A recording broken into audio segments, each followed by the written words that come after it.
밤 공기가 유난히 차가운 날이었습니다.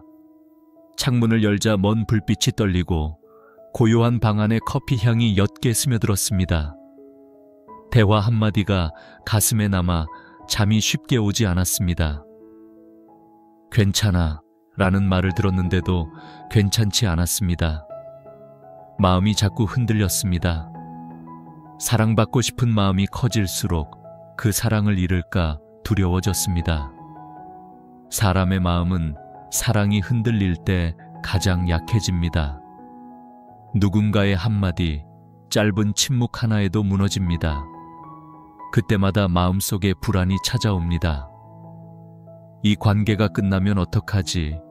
다시는 사랑받지 못하면 어떡하지? 불안은 사랑의 그림자처럼 따라 붙습니다. 그러나 하나님은 사랑의 주인이십니다. 우리가 사람에게서 위로를 찾을 때 불안은 커지지만 하나님께 시선을 돌릴 때 그 불안은 작아집니다. 시편 55편에서 다윗은 이렇게 고백했습니다. 나를 해하는 자는 나와 함께 다니던 친구요, 우리가 함께 하나님의 집에 들어갔도다. 가까운 사람에게 상처받았던 다윗은 그 고통 속에서도 하나님께 나아갔습니다. 그가 의지한 것은 사람의 위로가 아니라 하나님의 사랑이었습니다. 하나님은 다윗의 상처를 해결해 주신 것이 아니라 그 안에서 그를 붙드셨습니다. 불안은 사라지지 않았지만 하나님은 그 불안보다 더 크셨습니다. 신앙은 불안을 없애는 것이 아니라 불안 속에서 하나님을 신뢰하는 연습입니다. 심리학에서도 비슷한 말을 합니다. 인간의 관계 불안은 통제할 수 없음에서 시작된다고 합니다. 그러나 신앙은 통제가 아니라 맡김에서 시작됩니다. 하나님께 맡긴다는 것은 포기가 아니라 신뢰입니다. 내 힘으로 붙잡으려는 사랑이 아니라 하나님께서 지켜주시는 사랑을 믿는 일입니다. 한 자매가 있었습니다.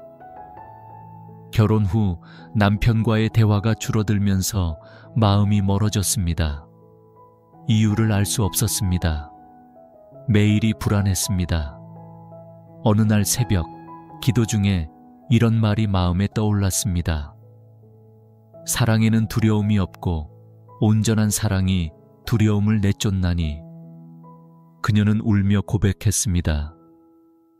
주님, 제 사랑이 두려움에 갇혔습니다. 제 마음을 자유롭게 하소서. 며칠 동안 그 말씀만 붙들고 기도했습니다. 남편은 여전히 말이 없었지만 그녀는 달라졌습니다. 주님, 이 사람도 당신이 사랑하시는 분이지요. 그 기도 후 마음의 결이 바뀌었습니다. 하나님이 주신 평안이 불안을 덮었습니다. 감사는 사랑을 지키는 첫걸음입니다. 불안이 올라올 때마다 감사로 방향을 바꾸어야 합니다. 감사합니다. 여전히 제 곁에 사람이 있습니다. 감사합니다. 오늘도 숨 쉬며 사랑을 배우고 있습니다. 감사는 상황을 바꾸지 않지만 시선을 바꿉니다. 불안이 아니라 은혜를 바라보게 합니다. 하나님은 완벽한 사랑을 요구하지 않으십니다. 다만 그 사랑을 두려움으로 묶어두지 않길 원하십니다. 하나님 안에서의 사랑은 안전합니다. 그분은 우리의 마음을 붙드십니다. 우리가 흔들릴 때도 그 손은 우리를 놓지 않으십니다. 오늘의 적용입니다. 첫 번째, 불안이 밀려올 때 즉시 멈추세요. 그리고 짧게 기도하세요. 주님, 제 마음을 지켜주소서. 두 번째, 감정이 요동칠 때마다 말씀 한 구절을 되뇌세요. 사랑에는 두려움이 없습니다.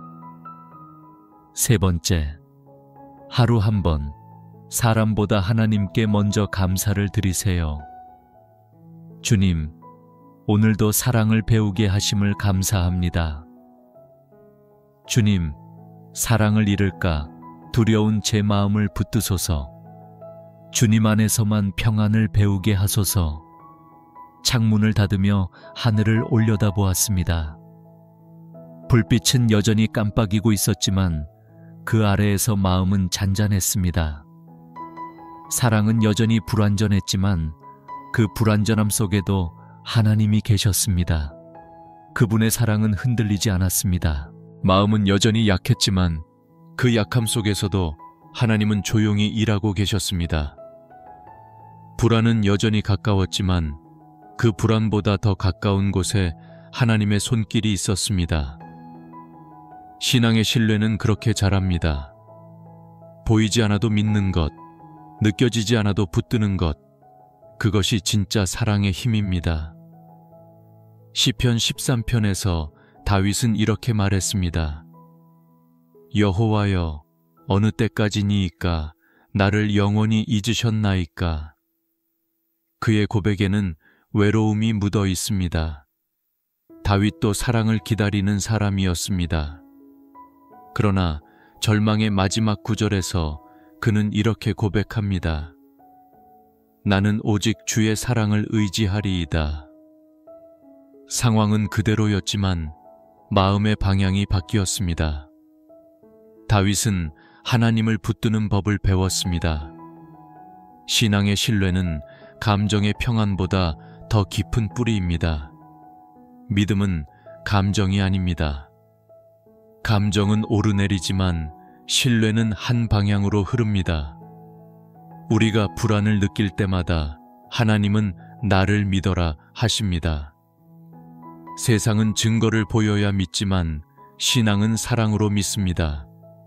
하나님은 우리의 눈이 아니라 마음으로 보라고 하십니다. 심리학에서는 신뢰를 정서적 안전기지라고 부릅니다. 관계 속에서 신뢰를 느낄 때 인간의 뇌는 위협 반응을 멈추고 평안을 회복합니다. 누군가를 믿는다는 것은 결국 나를 안전하게 두는 일입니다.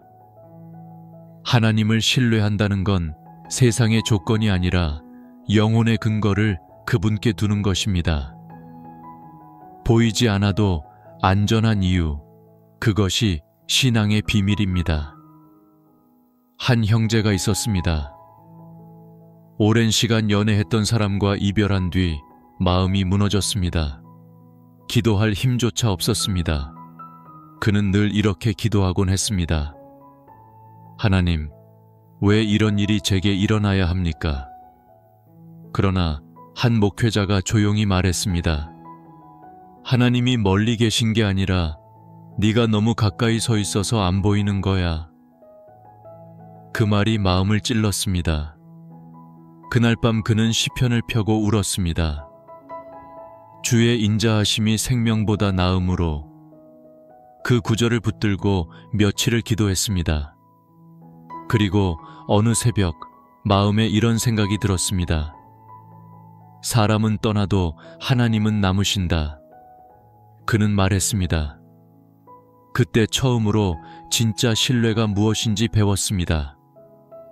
신뢰는 하나님의 타이밍을 믿는 일입니다. 우리는 서두르지만 하나님은 늦지 않으십니다.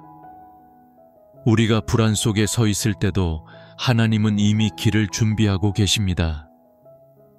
시편 31편의 고백처럼 나의 때는 주의 손에 있나이다. 신뢰는 결과를 조급히 묻지 않는 마음입니다. 하나님이 내 인생의 시계를 쥐고 계신다는 사실 하나로 충분한 마음입니다. 한 자매가 있었습니다. 오래된 친구와의 관계가 멀어졌습니다. 이유를 모르겠다고 했습니다. 매일 연락을 기다렸지만 답장은 오지 않았습니다. 어느 날 새벽 그녀는 말씀을 펴고 이렇게 읽었습니다. 너는 마음을 다하여 여호와를 신뢰하고 네 명철을 의지하지 말라. 그 말씀을 붙들고 기도했습니다. 주님, 제가 이해하려 하지 않겠습니다. 신뢰하게 하소서.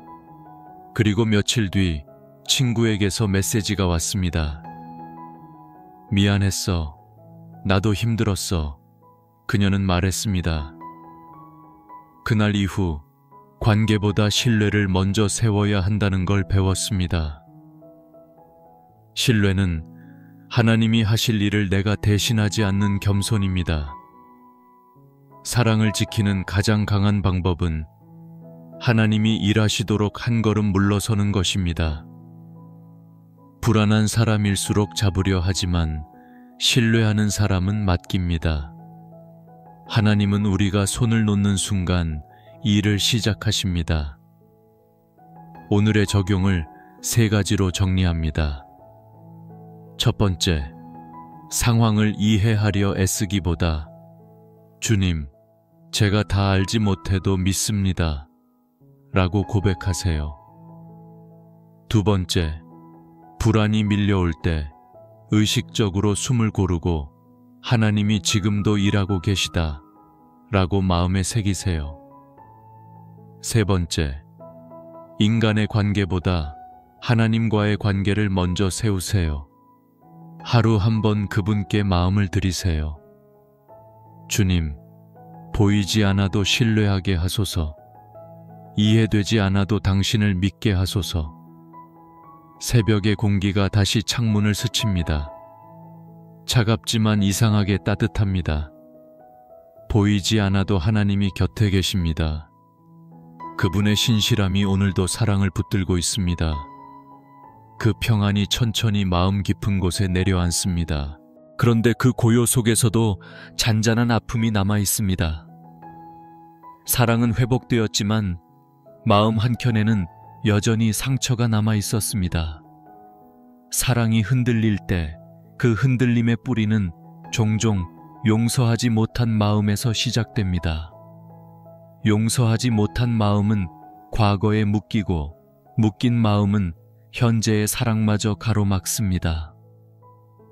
예수님은 마태복음 18장에서 용서하지 않는 종의 비유를 말씀하셨습니다. 많은 빚을 탕감받고도 작은 빚을 갚지 못한 사람을 용서하지 않았던 종의 이야기. 그의 문제는 도덕이 아니라 기억이었습니다. 자신이 받은 은혜를 잊은 사람, 사랑이 식는 이유도 같습니다.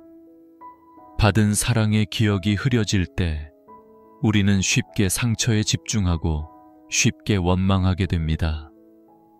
용서는 감정이 아니라 결단입니다. 사람을 용서하기로 결심하는 순간 하나님은 그 결심을 치유의 문으로 사용하십니다. 용서는 상대를 위한 것이 아니라 하나님과의 관계를 회복하기 위한 문입니다. 용서하지 못하면 하나님께 마음을 닫게 됩니다. 그러나 용서하면 하나님이 그 빈 마음을 채우십니다. 심리학에서도 용서를 정신의 해방 행위라 부릅니다. 사람이 분노를 오래 품으면 뇌의 편도체가 과활성화되어 스트레스 호르몬이 분비되고 몸과 마음이 모두 병듭니다. 그러나 용서의 결심을 한 순간부터 뇌의 긴장 회로가 풀리며 평안 호르몬이 분비됩니다. 신앙의 원리와 동일합니다. 하나님은 인간의 마음을 그렇게 만드셨습니다. 용서할 때 영혼이 회복되도록 한 성도가 있었습니다. 그는 오랜 친구에게 깊은 상처를 받았습니다. 신뢰하던 사람의 거짓으로 인해 모든 것이 무너졌습니다. 그는 기도했습니다.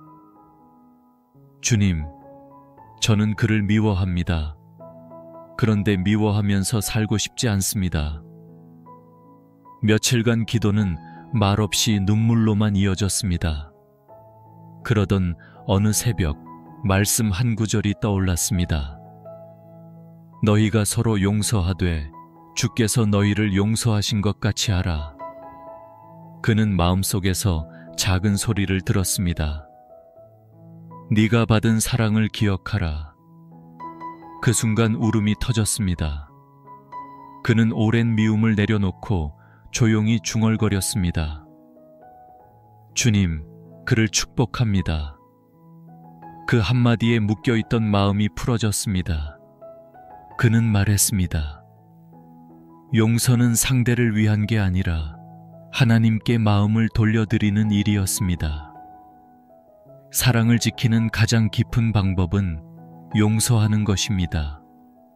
용서는 사랑의 완성입니다.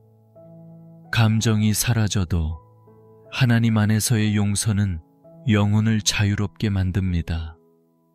하나님은 우리를 용서하셨습니다. 그 은혜를 기억하는 사람은 자신도 용서의 통로가 됩니다. 한 자매가 있었습니다. 남편의 무심한 말 한마디가 깊은 상처가 되어 마음이 닫혀 있었습니다. 기도를 해도 마음이 움직이지 않았습니다. 그러던 어느 날 교회 예배 중 찬양 가사 한 구절이 마음을 쳤습니다. 주님의 사랑으로 용서하게 하소서. 그녀는 그날 예배가 끝난 뒤 짧게 기도했습니다. 주님, 이 사람을 용서하겠습니다. 왜냐하면 당신이 저를 먼저 용서하셨기 때문입니다. 그 기도 이후 마음이 완전히 달라졌습니다. 문제는 해결되지 않았지만 사랑의 온도가 바뀌었습니다. 그녀는 말했습니다. 용서는 사랑을 되살리는 기도였습니다. 하나님은 우리가 용서할 때 사랑의 근육을 키우십니다. 용서는 약함이 아니라 강함의 증거입니다. 불안한 사랑은 상처에 머물지만 용서한 사랑은 하나님께 머뭅니다. 그분의 은혜가 흐를 때 사랑은 다시 부드러워집니다. 오늘의 적용을 3가지로 정리합니다. 첫 번째, 용서하지 못한 사람의 이름을 마음에 떠올리세요. 두 번째, 그 이름을 하나님께 맡기며 말하세요. 주님, 이 사람을 주님의 손에 올려드립니다. 세 번째, 그 사람의 평안을 위해 짧은 축복 기도를 드리세요. 그에게도 은혜를 베푸소서. 주님, 제가 받은 용서를 기억하게 하소서. 그 사랑으로 용서하게 하소서. 저녁의 빛이 창문을 비춥니다. 바람이 한번 스쳐 지나가지만 마음은 더 이상 흔들리지 않습니다. 용서의 자리에는 평안이 피어오릅니다. 불안이 사라진 자리에 하나님이 남아 계십니다. 사랑은 이제 조금의 평안을 되찾았지만 아직 완전한 회복은 아니었습니다. 마음은 여전히 언제라는 질문을 품고 있었습니다. 사람의 사랑은 기다림 앞에서 자주 지칩니다. 그러나 하나님은 기다림 속에서 사랑을 새롭게 하십니다. 시편 37편의 시인은 이렇게 고백했습니다. 여호와를 의뢰하고 선을 행하라. 땅에 거하여 그의 성실을 먹을거리로 삼을지어다. 기다림이 길어질 때 우리는 지쳐가지만 하나님은 그 시간 속에서 우리의 사랑을 정결하게 하십니다. 기다림은 응답의 지연이 아니라 마음의 정화입니다. 사랑을 더 깊이, 더 맑게 만들기 위해 하나님은 때때로 침묵하십니다. 신앙의 기다림은 포기가 아니라 신뢰의 훈련입니다. 심리학에서도 말합니다. 기다림의 시간을 긍정적으로 해석할 때 인간의 뇌는 안정 호르몬을 분비하여 불안을 줄이고 집중력을 높인다고. 영적 세계에서도 같습니다. 하나님을 믿으며 기다릴 때 마음은 산란하지 않습니다. 오히려 그 기다림 속에서 사랑의 뿌리가 단단해집니다. 한 자매가 있었습니다. 남편이 직장 문제로 먼 지역에 머물러야 했고 홀로 남겨진 일상이 길어졌습니다. 처음엔 믿음으로 괜찮다고 말했지만 시간이 지나자 외로움이 밀려왔습니다. 기도해도 마음은 가라앉지 않았습니다. 그러던 어느 날 묵상 중에 들은 말씀 한 구절이 그녀를 멈추게 했습니다. 너희는 가만히 있어 내가 하나님 됨을 알지어다. 그녀는 그 구절을 적어놓고 매일 읽었습니다. 주님, 제가 조용히 기다리겠습니다. 며칠 후 마음이 조금씩 평안해졌습니다. 그녀는 말했습니다. 하나님이 일을 멈추신 게 아니라 제가 멈춰야 했습니다. 기다림은 하나님의 속도에 나를 맞추는 일입니다. 우리는 빠르게 사랑을 확인하려 하지만 하나님은 사랑이 천천히 깊어지길 원하십니다. 급한 마음을 내려놓을 때 사랑은 더 단단해집니다. 하나님은 기다림을 통해 사랑의 뿌리를 심으십니다. 한 형제가 있었습니다. 오랜 시간 기도하며 배우자를 기다렸지만 아무 변화도 없었습니다. 그는 어느 날 기도 중에 이런 마음을 받았습니다. 사랑은 기다림의 열매다. 그때 깨달았습니다. 하나님이 약속을 늦게 주시는 이유는 사랑을 감당할 그릇을 먼저 만드시기 위함이라는 것을. 그는 말했습니다. 하나님은 내 외로움 속에서도 나를 준비시키셨습니다. 기다림은 때로 외롭지만 그 외로움이 하나님과의 깊은 대화로 바뀔 때 사랑은 다시 새로워집니다. 기다림은 공백이 아니라 준비의 시간입니다. 하나님은 그 시간 속에서 우리를 다듬고 우리의 사랑이 더 오래 지속될 수 있는 힘을 주십니다. 사람의 사랑은 열정으로 시작되지만 하나님의 사랑은 인내로 완성됩니다. 사랑을 붙들고 기다리는 시간, 그 시간이 바로 예배의 시간입니다. 하나님은 기다림의 순간에도 일하고 계십니다. 그분의 침묵은 부재가 아니라 계획의 신호입니다. 오늘의 적용을 3가지로 정리합니다. 첫 번째, 기다림의 순간에 불안을 느낄 때 주님, 지금도 당신은 일하고 계십니다. 라고 고백하세요. 두 번째, 조급한 마음이 들면 즉시 멈추어 1분간 눈을 감고 호흡하세요. 그리고 가만히 있어 하나님을 알지어다 를 속으로 반복하세요. 세 번째, 기다리는 시간 동안 감사 제목을 적으세요. 기다림이 선물로 바뀝니다. 주님, 기다림의 시간 속에서도 당신의 뜻을 배우게 하소서. 서두르지 않고 당신의 속도에 제 마음을 맞추게 하소서. 창문을 닫고 불빛을 바라보았습니다. 도시의 소음은 멀리 들리고 마음은 고요했습니다. 기다림이 외로움이 아니라 은혜가 될 수 있다는 걸 알게 되었습니다. 하나님은 여전히 제 옆에서 사랑을 다듬고 계셨습니다. 불안이 사라진 자리에 하나님이 남아 계십니다.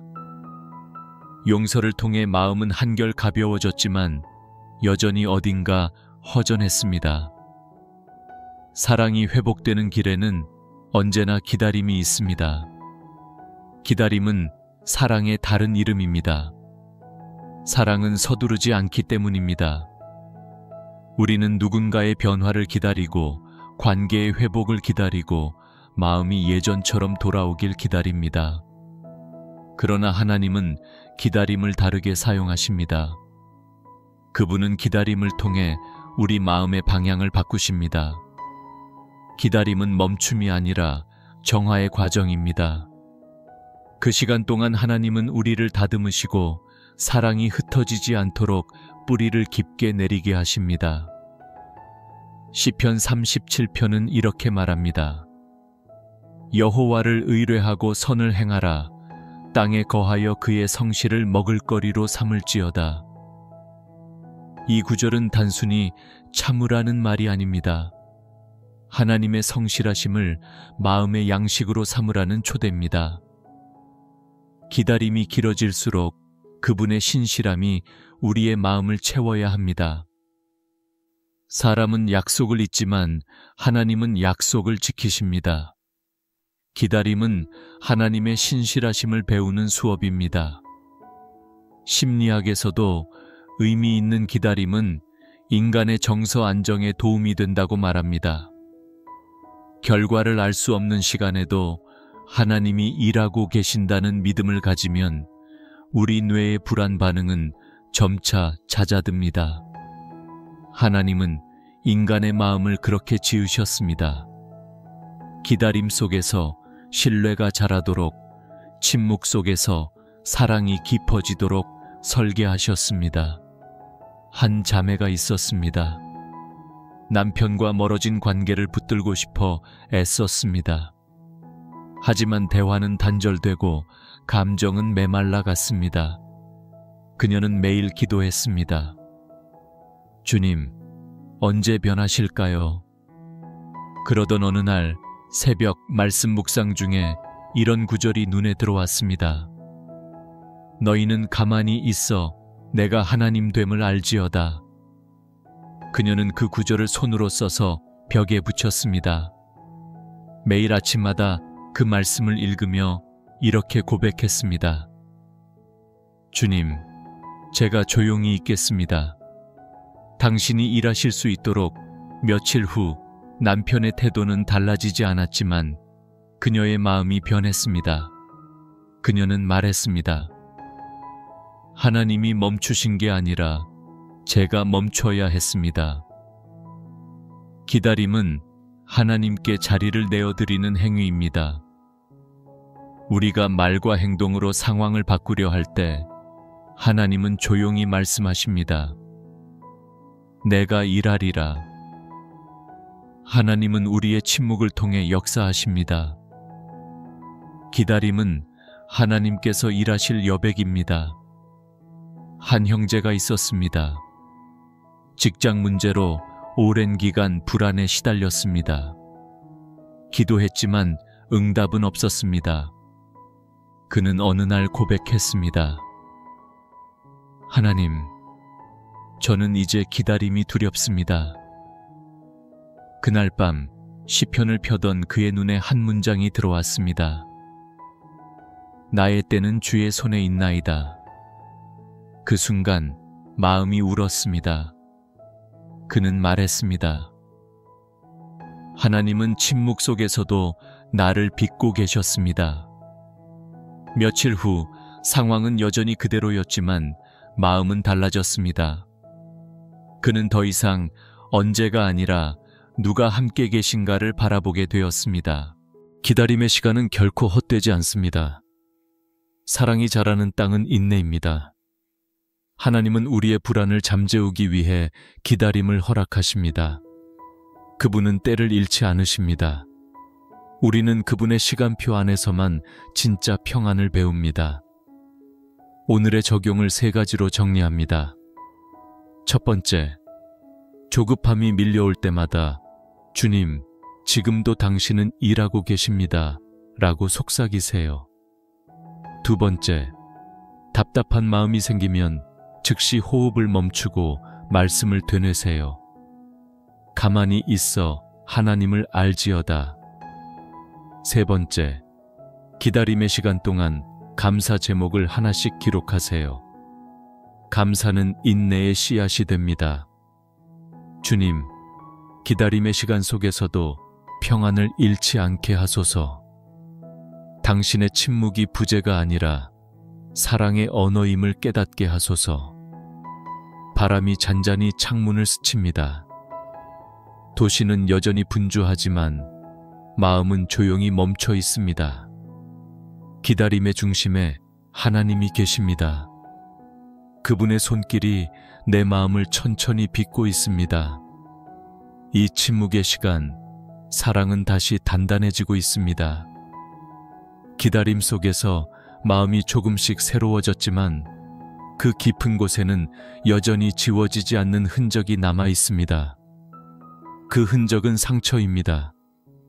사랑이 흔들릴 때 남는 것은 언제나 상처입니다. 그러나 하나님은 상처 위에 믿음을 세우십니다. 상처는 믿음을 피우는 토양이 됩니다. 시편 199편은 이렇게 말합니다. 고난 당한 것이 내게 유익이라. 이로 말미암아 주의 율례를 배우게 되었나이다. 상처를 피하려 했던 마음이 어느새 상처 속에서 말씀을 배우게 됩니다. 하나님은 우리의 고통을 통해 사랑의 깊이를 가르치십니다. 사랑이란 상처 없는 완벽함이 아니라 상처를 품고도 믿음을 지키는 용기입니다. 믿음의 사람들은 모두 상처 위에 세워졌습니다. 아브라함은 기다림의 상처 속에서 믿음을 배웠고, 요셉은 배신의 상처 속에서 용서를 배웠으며, 다윗은 도망의 상처 속에서 신뢰를 배웠습니다. 그리고 예수님은 십자가의 상처를 통해 완전한 사랑을 보여주셨습니다. 그분의 상처는 실패의 흔적이 아니라 구원의 증거였습니다. 하나님은 여전히 우리 각자의 상처 위에 사랑을 새로 심고 계십니다. 심리학에서도 상처의 통합이 회복의 핵심이라 말합니다. 고통을 억누르지 않고 의미를 새길 때 인간의 뇌는 그 기억을 위협으로 인식하지 않고 성장의 기억으로 바꿉니다. 신앙에서도 같습니다. 상처를 부정하지 않고 하나님 앞에 드릴 때 그 자리가 은혜의 제단으로 변합니다. 눈물이 남은 자리마다 하나님은 새 생명을 피우십니다. 한 집사님이 있었습니다. 사랑하는 가족의 배신으로 오랫동안 마음이 닫혀 있었습니다. 기도를 해도 예배를 드려도 그 상처는 쉽게 사라지지 않았습니다. 그러던 어느 주일 목회자가 시편을 읽었습니다. 주는 상한 마음을 가까이 하시며 통회하는 영을 구원하신다. 그 말씀을 듣는 순간 눈물이 터졌습니다. 그녀는 처음으로 자신의 상처를 감추지 않고 말했습니다. 주님, 이 아픔도 주님의 손에 올려드립니다. 그날 이후 상처는 여전히 남아 있었지만 그 안에 평안이 피었습니다. 그녀는 말했습니다. 하나님은 상처를 지우시지 않았습니다. 대신 그 위에 사랑을 새기셨습니다. 하나님은 우리의 아픔을 이용하지 않으십니다. 그러나 그 아픔을 버리지도 않으십니다. 그분은 상처를 통로로 삼으십니다. 우리의 믿음이 진짜가 되는 자리는 바로 그 상처 위입니다. 기도 중에 울던 눈물이 감사로 변할 때 그것이 믿음의 증거입니다. 한 청년이 있었습니다. 오랜 연애의 끝에서 관계가 깨어졌습니다. 그는 하나님께 실망했습니다. 기도해도 아무 응답이 없었기 때문입니다. 하지만 시간이 흘러 그는 다시 말씀을 붙들었습니다. 내가 연약할 때에 곧 강함이라. 그 말씀은 단순한 위로가 아니라 선언이었습니다. 그는 말했습니다. 이제는 제 상처가 부끄럽지 않습니다. 그 자리에서 하나님을 만났기 때문입니다. 그는 다시 사랑을 배우기 시작했습니다. 이전보다 천천히, 더 조심스럽게, 그러나 더 깊게 그는 깨달았습니다. 사랑은 상처를 피하는 것이 아니라 상처 속에서도 하나님을 바라보는 것입니다. 믿음은 상처를 잊게 하는 것이 아니라 상처를 새롭게 보는 눈을 줍니다. 우리가 고통을 겪는 이유를 다 알 수는 없지만 그 고통 속에서도 하나님은 여전히 사랑으로 일하고 계십니다. 상처는 하나님이 머무는 자리입니다. 오늘의 적용을 3가지로 정리합니다. 첫 번째, 상처의 흔적을 감추지 말고 하나님께 솔직히 말하세요. 주님, 이 자리도 당신의 것입니다. 두 번째, 고통의 이유를 묻기보다 그 시간을 통과하며 배우게 된 은혜를 떠올리세요. 세 번째, 상처받은 이웃에게 조용히 다가가 공감의 한마디를 전하세요. 하나님이 당신과 함께 계십니다. 주님, 상처 위에서도 믿음을 배우게 하소서. 아픔이 남은 자리마다 당신의 사랑이 새겨지게 하소서. 창문 너머로 빛이 기울어 갑니다. 그 빛이 상처 위를 부드럽게 비춥니다. 이제 그 자리에서 눈물이 흘러도 괜찮습니다. 하나님은 그 눈물을 닦지 않으십니다. 대신 그 눈물 속에서 믿음을 자라게 하십니다. 하나님은 상처를 외면하지 않으십니다. 그분은 아픔을 설명하기보다 그 옆에 앉으십니다.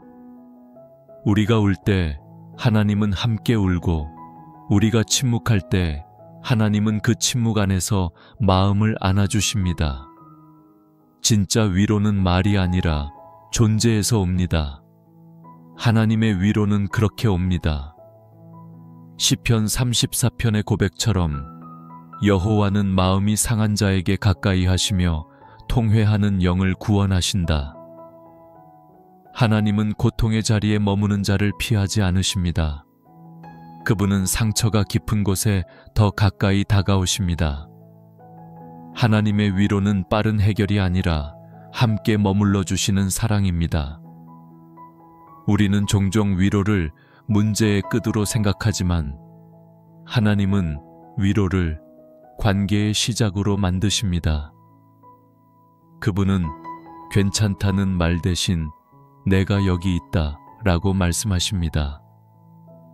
그 존재 하나로 마음이 풀리고 그분의 숨결이 닿을 때 상처는 더 이상 두렵지 않습니다. 심리학에서도 말합니다. 사람이 진정으로 안정감을 느낄 때는 누군가의 말이 아니라 함께 있음을 인식할 때라고. 하나님은 인간의 마음을 그렇게 지으셨습니다. 그분은 우리가 눈으로 보지 못할 때조차 가장 가까운 자리에서 우리를 품고 계십니다. 한 여인이 있었습니다. 남편을 잃은 후 오랜 시간 슬픔 속에 살았습니다. 사람들의 위로는 마음에 닿지 않았습니다.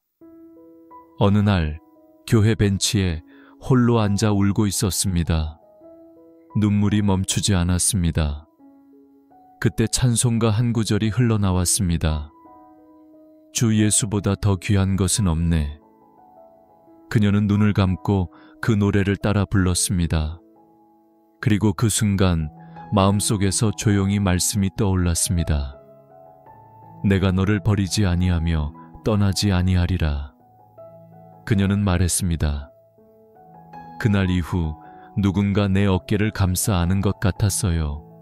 그게 하나님이셨습니다. 하나님의 위로는 현실을 바꾸지 않아도 마음을 바꿉니다.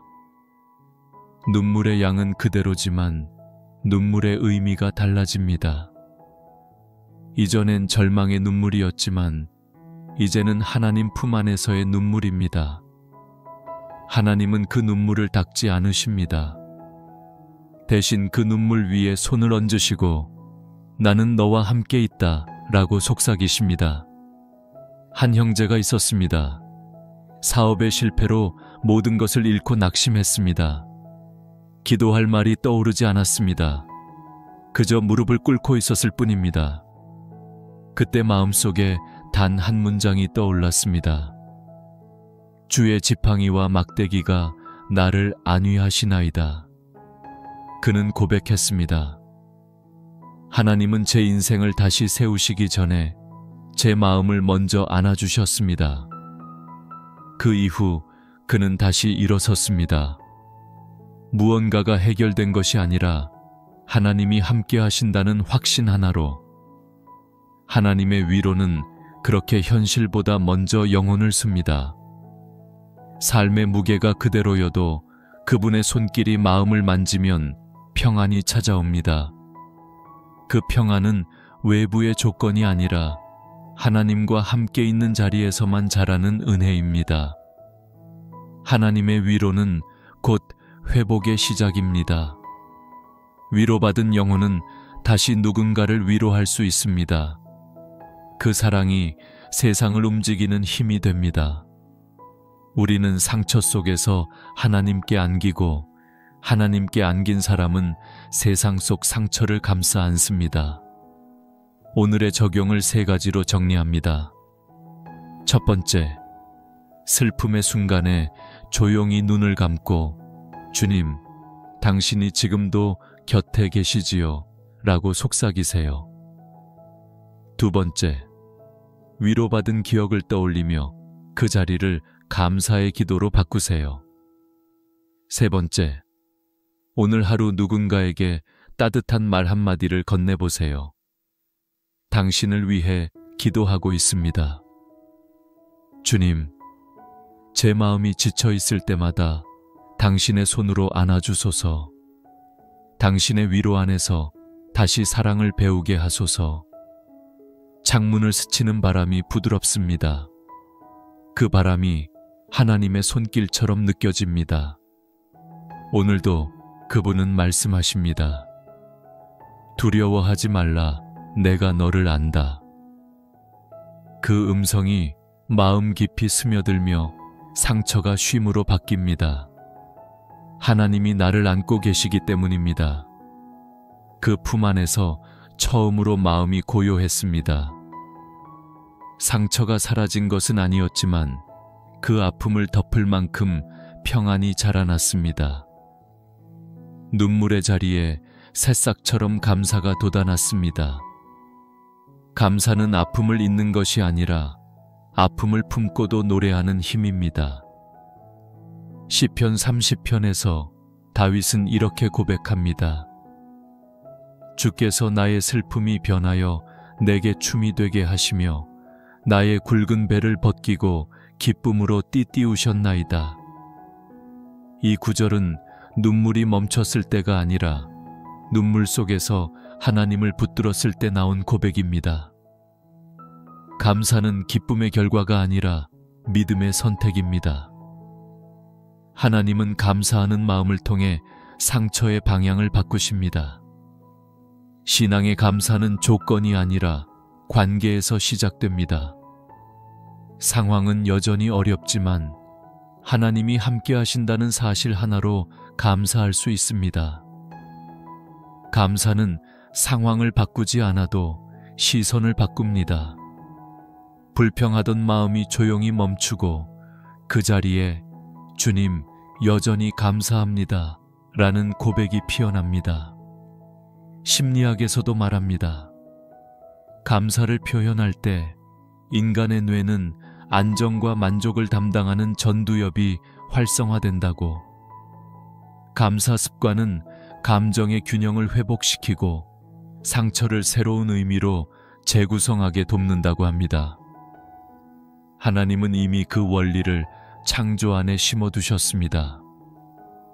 감사는 단순한 감정이 아니라 영혼의 회복을 돕는 영적 설계입니다. 한 자매가 있었습니다. 오랜 우울과 상처 속에서 마음이 닫혀 있었습니다. 그녀는 어느 날 새벽 성경을 펴다 시편 100편을 읽게 되었습니다. 온 땅이여 여호와께 즐거이 부를지어다. 기쁨으로 여호와를 섬기며 노래하면서 그의 앞에 나아갈지어다. 그녀는 그 구절을 여러 번 읽었습니다. 그리고 눈을 감고 조용히 속삭였습니다. 주님, 저는 아직 기쁘지 않습니다. 그러나 감사드리고 싶습니다.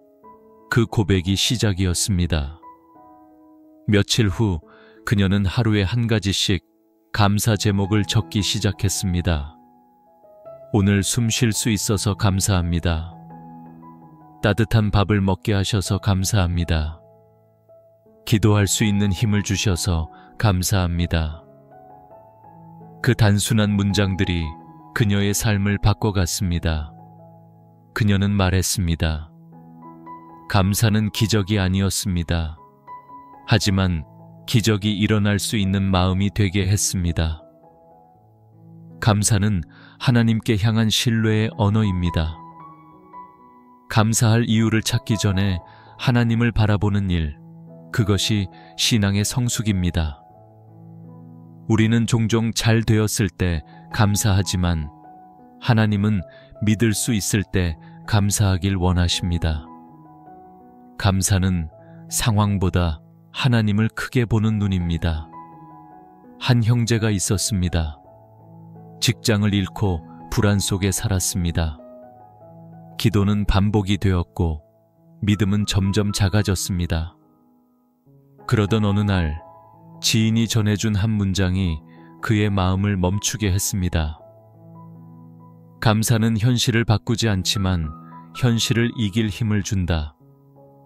그는 그날 밤 무릎을 꿇었습니다. 주님, 오늘 아무 일도 바뀌지 않았지만 감사합니다. 그 기도 이후 마음의 무게가 조금 가벼워졌습니다. 며칠 뒤 작은 일자리를 얻게 되었습니다. 그는 말했습니다. 하나님은 감사하는 마음에 새로운 길을 열어주셨습니다. 감사는 다시 노래하게 하는 힘입니다. 찬양은 감사의 언어로 피어납니다. 눈물의 날이 끝나지 않아도 감사의 노래는 이미 회복의 시작입니다. 하나님은 감사하는 영혼에게 기쁨의 리듬을 심어주십니다. 그 노래가 다시 마음을 씁니다. 오늘의 적용을 3가지로 정리합니다. 첫 번째, 하루에 한 가지씩 감사 제목을 적으세요. 작아도 괜찮습니다. 두 번째, 감정이 무거운 날일수록 입술로 감사합니다, 주님 을 3번 고백하세요. 세 번째, 감사할 이유가 없다고 느껴질 때 하나님이 여전히 나를 사랑하신다는 사실 하나를 기억하세요. 주님, 제 영혼이 다시 감사하게 하소서. 눈물 속에서도 감사의 노래를 잃지 않게 하소서. 그 노래로 다시 당신께 나아가게 하소서. 창문을 열자 저녁의 바람이 부드럽게 스쳤습니다. 멀리서 들려오는 찬양 소리가 공기를 가르며 퍼져갔습니다. 그 소리 안에 마음이 머물렀습니다. 하나님은 여전히 나를 사랑하시고 오늘도 감사의 노래를 내 입술에 올려두셨습니다. 그 노래가 하루를 감싸고 마음은 천천히 고요해졌습니다. 감사로 시작된 마음은 결국 평안으로 향합니다. 하나님이 주시는 평안은 세상이 줄 수 없는 고요입니다. 그 평안은 바람이 잦아든 강처럼 잔잔하고 폭풍이 멈춘 뒤에 하늘처럼 맑습니다. 요한복음 14장에 예수님은 이렇게 말씀하셨습니다. 내가 너희에게 평안을 주노라. 내가 주는 평안은 세상이 주는 것과 같지 아니하니라. 그분의 평안은 환경의 결과가 아니라 임재의 증거입니다. 문제가 해결되지 않아도 평안을 주시는 이유는 그분이 바로 평안의 근원이시기 때문입니다. 하나님이 함께 계신다는 사실 하나만으로도 마음은 이미 쉼을 얻습니다. 신앙의 평안은 고요한 마음의 상태가 아니라 하나님의 손에 자신을 온전히 맡긴 마음의 결과입니다. 심리학에서도 수용의 평형이라는 개념이 있습니다. 현실을 통제하려는 욕구를 내려놓을 때 우리의 뇌는 불안 회로를 멈추고 안정 모드로 전환됩니다. 영적으로도 같습니다. 내가 모든 것을 쥐려는 마음을 내려놓을 때 하나님의 평안이 흘러 들어옵니다. 한 권사님이 있었습니다. 평생을 가족을 위해 살았지만 노년이 되어 마음이 허전했습니다.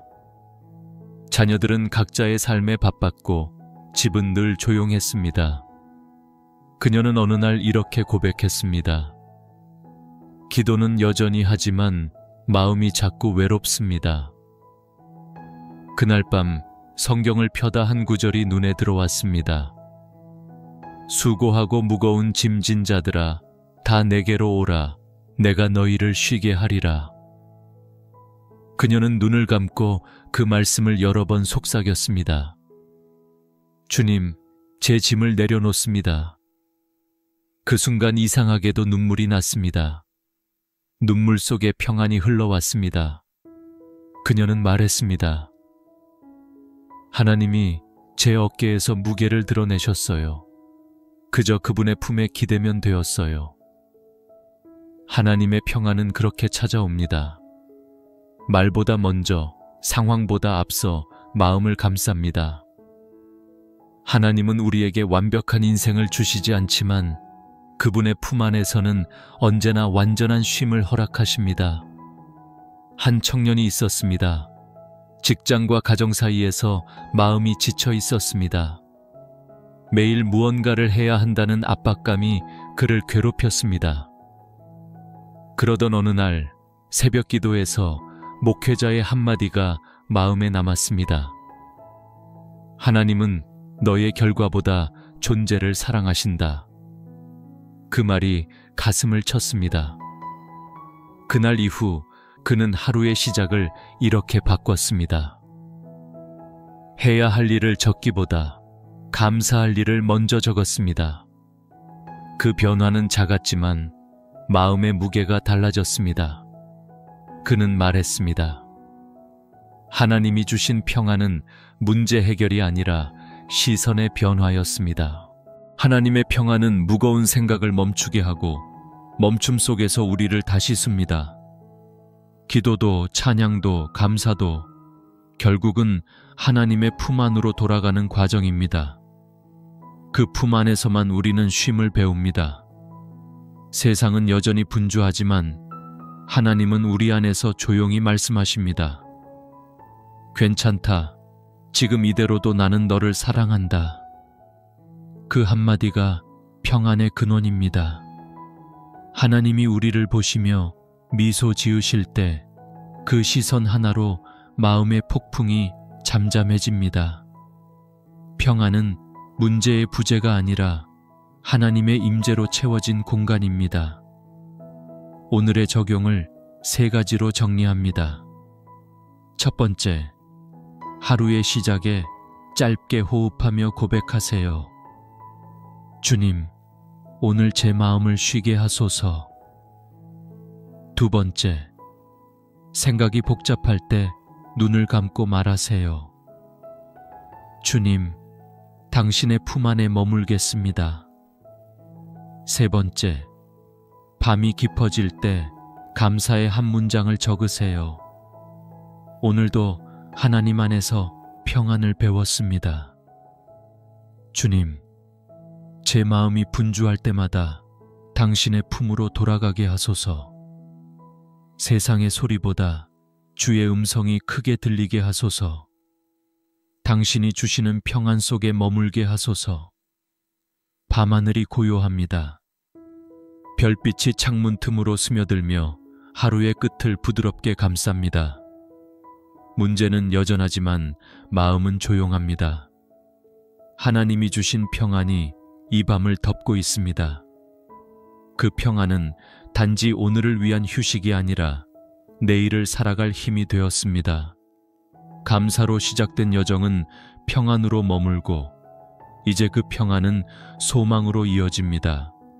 하나님이 함께 하신다는 확신이 모든 불안의 끝에서 새 길을 엽니다. 시편 23편의 마지막 구절처럼 내 평생의 선하심과 인자하심이 나를 따르리니 내가 여호와의 집에 영원히 살리로다. 이 고백은 단순한 결심이 아니라 확신입니다.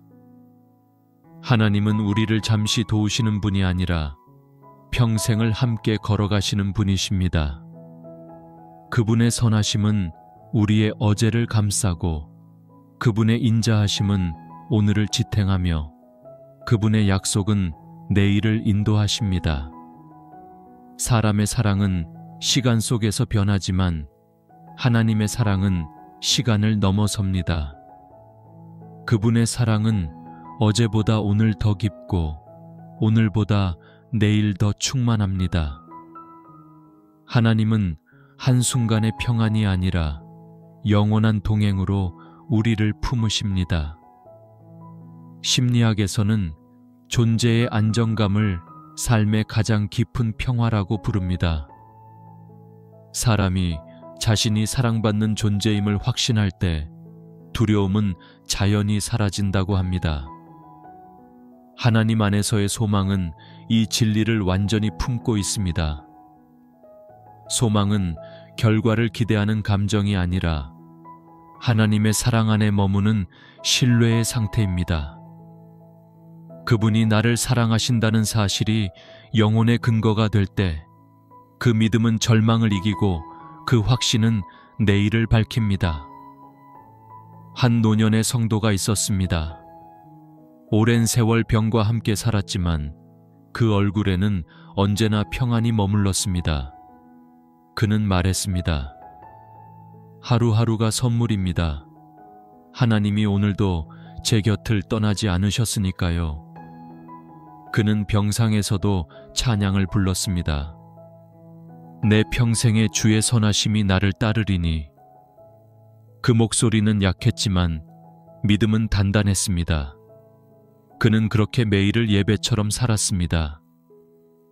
하나님이 제 삶의 끝이 아니라 매일의 시작이십니다. 그 고백이 곧 소망의 정의였습니다. 하나님의 소망은 미래의 약속이 아니라 지금 이 순간에도 흐르는 현재형의 은혜입니다. 하나님은 우리의 내일을 준비하시지만 동시에 오늘 우리를 안아주십니다. 그분의 사랑은 한 번의 기적으로 끝나지 않고 매일의 숨결로 계속 이어집니다. 한 청년이 있었습니다. 삶의 방향을 잃고 방황하던 어느 밤 기도 중에 조용히 속삭였습니다. 주님, 내 인생이 어디로 가고 있는지 모르겠습니다. 그때 마음에 떠올랐던 말씀 한 구절. 내가 너를 단단히 붙들고 내 오른손을 잡아주리라. 그는 그 말씀을 붙들고 잠들었습니다. 다음 날 아무것도 바뀐 건 없었지만 이상하게 마음이 가벼웠습니다. 그는 말했습니다. 하나님이 나를 떠나지 않으신다는 사실, 그것만으로 충분했습니다. 소망은 그렇게 시작됩니다. 환경이 아니라 하나님이 여전히 내 삶의 주인이심을 깨닫는 순간에 그분이 내 손을 붙들고 계시기에 내일은 여전히 은혜로 가득할 수 있습니다. 하나님의 선하심은 나를 따르고 그분의 인자하심은 나를 감싸며 그 사랑은 나를 영원히 이끄십니다. 그 확신이 영혼의 평안을 완성합니다. 오늘의 적용을 3가지로 정리합니다. 첫 번째, 하루의 끝에서 하나님께 이렇게 고백하세요. 주님, 오늘도 당신의 선하심이 저를 따르셨습니다. 두 번째, 내일을 두려워하기보다 하나님이 내일도 함께 하신다는 확신을 되뇌세요. 세 번째, 하루 한 번 누군가에게 소망의 말을 건네세요. 당신의 삶에도 하나님의 선하심이 흐르고 있습니다. 주님, 제 평생에 당신의 선하심이 저를 따르게 하소서. 불안이 다 사라진 자리에 당신의 평안이 머물게 하소서. 모든 날이 당신의 품 안에서 쉼이 되게 하소서. 밤이 깊어지고 세상이 잠들 때 영혼은 조용히 고백합니다. 하나님, 당신이 제 삶의 평안입니다. 그 고백이 하늘로 올려지고 하나님의 사랑이 다시 마음으로 내려옵니다. 그 평안이 영원히 머물러 있습니다. 아멘. 밤 공기가 유난히 차가운 날이었습니다. 창문을 열자 먼 불빛이 떨리고 고요한 방 안에 커피 향이 옅게 스며들었습니다. 대화 한마디가 가슴에 남아 잠이 쉽게 오지 않았습니다. 괜찮아. 라는 말을 들었는데도 괜찮지 않았습니다. 마음이 자꾸 흔들렸습니다. 사랑받고 싶은 마음이 커질수록 그 사랑을 잃을까 두려워졌습니다. 사람의 마음은 사랑이 흔들릴 때 가장 약해집니다. 누군가의 한마디, 짧은 침묵 하나에도 무너집니다. 그때마다 마음속에 불안이 찾아옵니다. 이 관계가 끝나면 어떡하지? 다시는 사랑받지 못하면 어떡하지? 불안은 사랑의 그림자처럼 따라 붙습니다. 그러나 하나님은 사랑의 주인이십니다.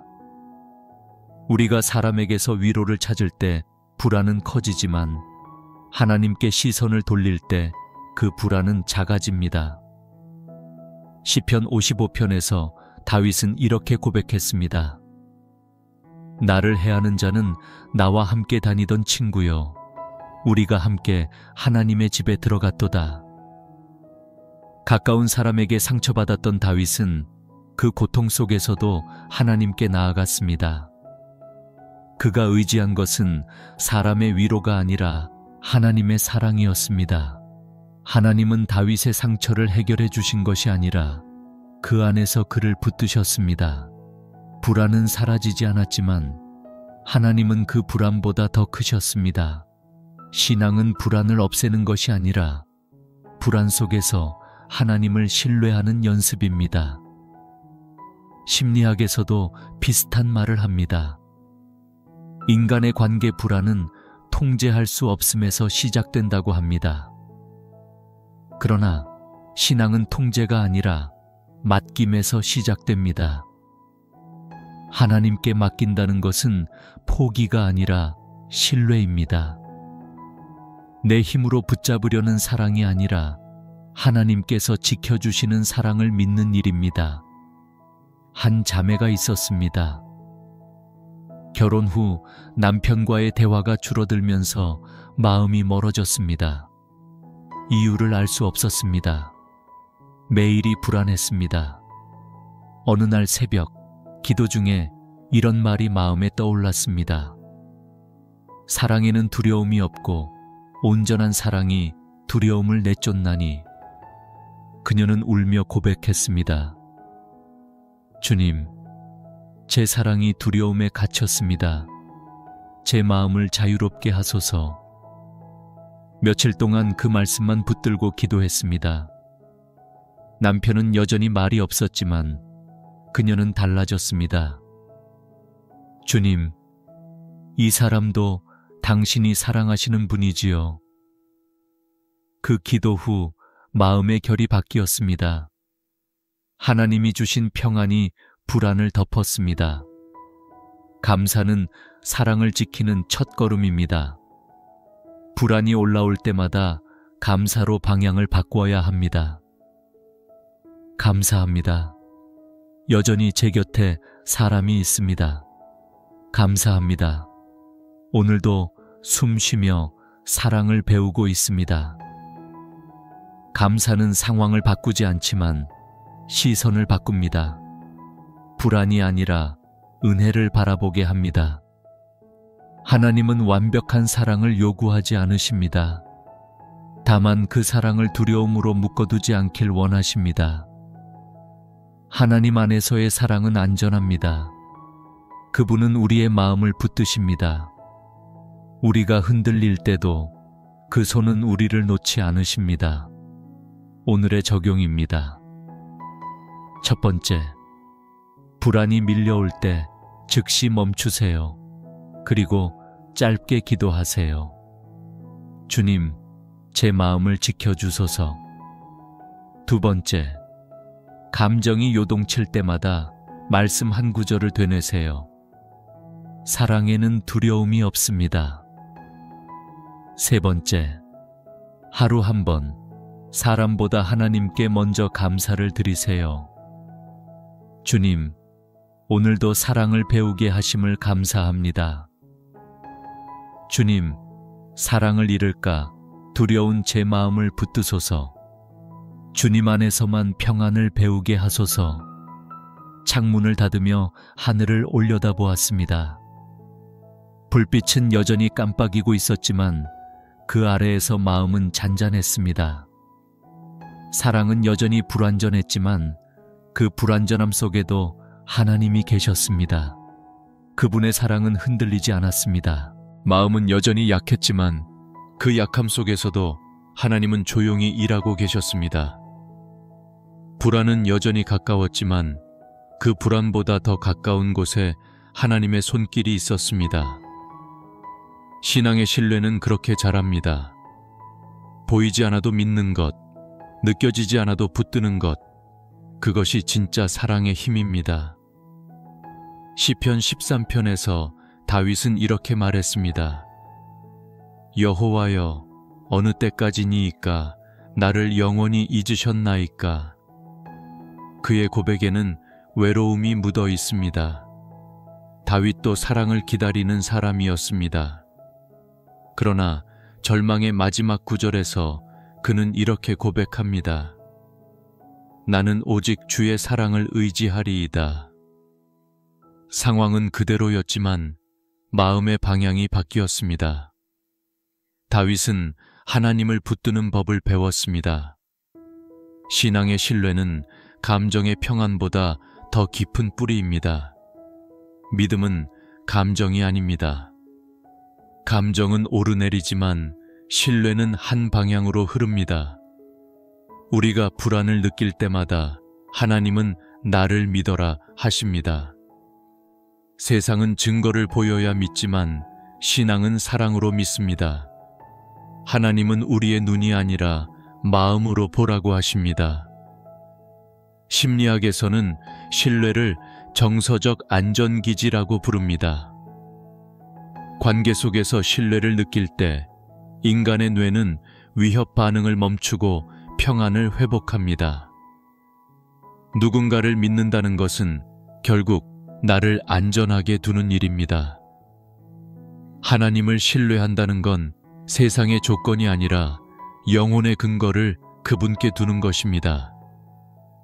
보이지 않아도 안전한 이유, 그것이 신앙의 비밀입니다. 한 형제가 있었습니다. 오랜 시간 연애했던 사람과 이별한 뒤 마음이 무너졌습니다. 기도할 힘조차 없었습니다. 그는 늘 이렇게 기도하곤 했습니다. 하나님, 왜 이런 일이 제게 일어나야 합니까? 그러나 한 목회자가 조용히 말했습니다. 하나님이 멀리 계신 게 아니라 네가 너무 가까이 서 있어서 안 보이는 거야. 그 말이 마음을 찔렀습니다. 그날 밤 그는 시편을 펴고 울었습니다. 주의 인자하심이 생명보다 나음으로 그 구절을 붙들고 며칠을 기도했습니다. 그리고 어느 새벽 마음에 이런 생각이 들었습니다. 사람은 떠나도 하나님은 남으신다. 그는 말했습니다. 그때 처음으로 진짜 신뢰가 무엇인지 배웠습니다. 신뢰는 하나님의 타이밍을 믿는 일입니다. 우리는 서두르지만 하나님은 늦지 않으십니다. 우리가 불안 속에 서 있을 때도 하나님은 이미 길을 준비하고 계십니다. 시편 31편의 고백처럼 나의 때는 주의 손에 있나이다. 신뢰는 결과를 조급히 묻지 않는 마음입니다. 하나님이 내 인생의 시계를 쥐고 계신다는 사실 하나로 충분한 마음입니다. 한 자매가 있었습니다. 오래된 친구와의 관계가 멀어졌습니다. 이유를 모르겠다고 했습니다. 매일 연락을 기다렸지만 답장은 오지 않았습니다. 어느 날 새벽, 그녀는 말씀을 펴고 이렇게 읽었습니다. 너는 마음을 다하여 여호와를 신뢰하고 네 명철을 의지하지 말라. 그 말씀을 붙들고 기도했습니다. 주님, 제가 이해하려 하지 않겠습니다. 신뢰하게 하소서. 그리고 며칠 뒤 친구에게서 메시지가 왔습니다. 미안했어. 나도 힘들었어. 그녀는 말했습니다.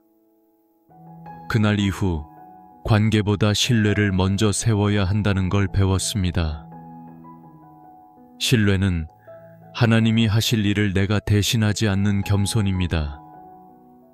사랑을 지키는 가장 강한 방법은 하나님이 일하시도록 한 걸음 물러서는 것입니다. 불안한 사람일수록 잡으려 하지만 신뢰하는 사람은 맡깁니다. 하나님은 우리가 손을 놓는 순간 일을 시작하십니다. 오늘의 적용을 3가지로 정리합니다. 첫 번째, 상황을 이해하려 애쓰기보다 주님, 제가 다 알지 못해도 믿습니다. 라고 고백하세요. 두 번째, 불안이 밀려올 때 의식적으로 숨을 고르고 하나님이 지금도 일하고 계시다 라고 마음에 새기세요. 세 번째, 인간의 관계보다 하나님과의 관계를 먼저 세우세요. 하루 한 번 그분께 마음을 드리세요. 주님, 보이지 않아도 신뢰하게 하소서. 이해되지 않아도 당신을 믿게 하소서. 새벽의 공기가 다시 창문을 스칩니다. 차갑지만 이상하게 따뜻합니다. 보이지 않아도 하나님이 곁에 계십니다. 그분의 신실함이 오늘도 사랑을 붙들고 있습니다. 그 평안이 천천히 마음 깊은 곳에 내려앉습니다. 그런데 그 고요 속에서도 잔잔한 아픔이 남아 있습니다. 사랑은 회복되었지만 마음 한켠에는 여전히 상처가 남아 있었습니다. 사랑이 흔들릴 때 그 흔들림의 뿌리는 종종 용서하지 못한 마음에서 시작됩니다. 용서하지 못한 마음은 과거에 묶이고 묶인 마음은 현재의 사랑마저 가로막습니다. 예수님은 마태복음 18장에서 용서하지 않는 종의 비유를 말씀하셨습니다. 많은 빚을 탕감받고도 작은 빚을 갚지 못한 사람을 용서하지 않았던 종의 이야기. 그의 문제는 도덕이 아니라 기억이었습니다. 자신이 받은 은혜를 잊은 사람, 사랑이 식는 이유도 같습니다. 받은 사랑의 기억이 흐려질 때 우리는 쉽게 상처에 집중하고 쉽게 원망하게 됩니다. 용서는 감정이 아니라 결단입니다. 사람을 용서하기로 결심하는 순간 하나님은 그 결심을 치유의 문으로 사용하십니다. 용서는 상대를 위한 것이 아니라 하나님과의 관계를 회복하기 위한 문입니다. 용서하지 못하면 하나님께 마음을 닫게 됩니다. 그러나 용서하면 하나님이 그 빈 마음을 채우십니다. 심리학에서도 용서를 정신의 해방 행위라 부릅니다. 사람이 분노를 오래 품으면 뇌의 편도체가 과활성화되어 스트레스 호르몬이 분비되고 몸과 마음이 모두 병듭니다. 그러나 용서의 결심을 한 순간부터 뇌의 긴장 회로가 풀리며 평안 호르몬이 분비됩니다. 신앙의 원리와 동일합니다. 하나님은 인간의 마음을 그렇게 만드셨습니다. 용서할 때 영혼이 회복되도록 한 성도가 있었습니다. 그는 오랜 친구에게 깊은 상처를 받았습니다. 신뢰하던 사람의 거짓으로 인해 모든 것이 무너졌습니다. 그는 기도했습니다. 주님, 저는 그를 미워합니다. 그런데 미워하면서 살고 싶지 않습니다.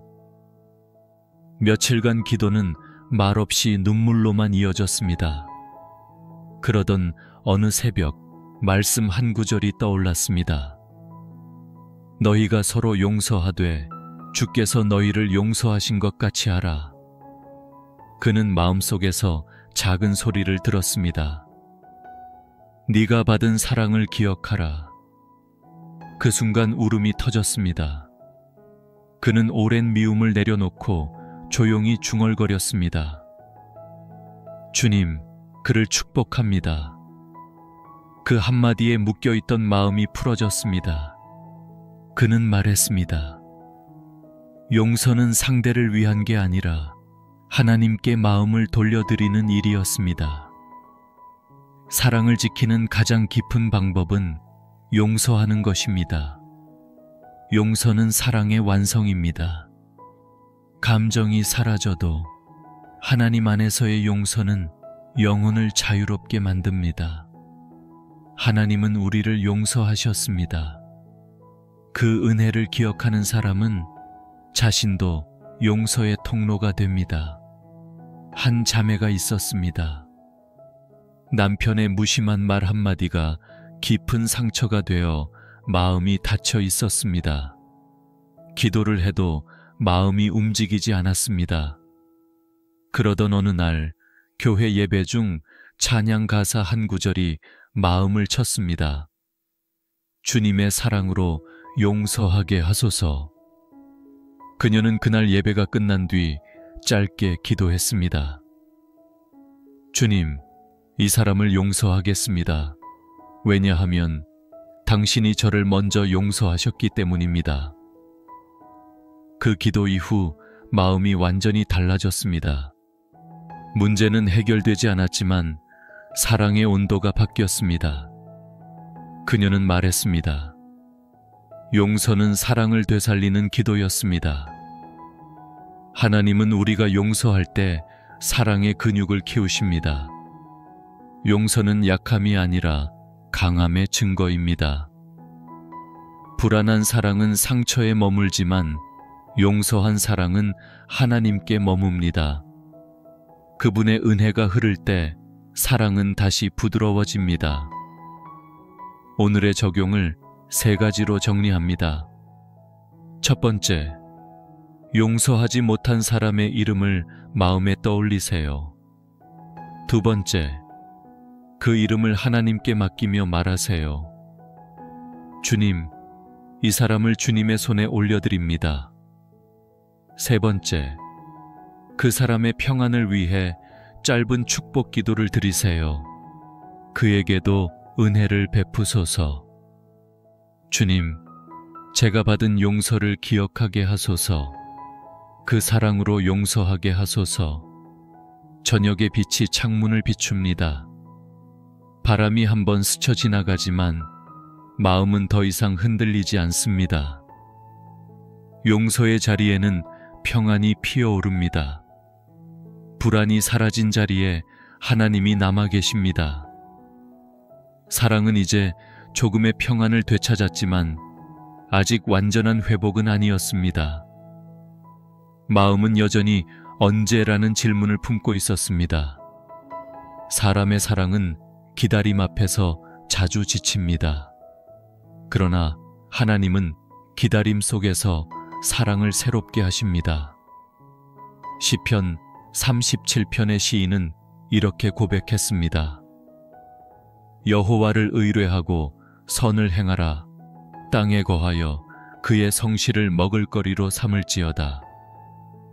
기다림이 길어질 때 우리는 지쳐가지만 하나님은 그 시간 속에서 우리의 사랑을 정결하게 하십니다.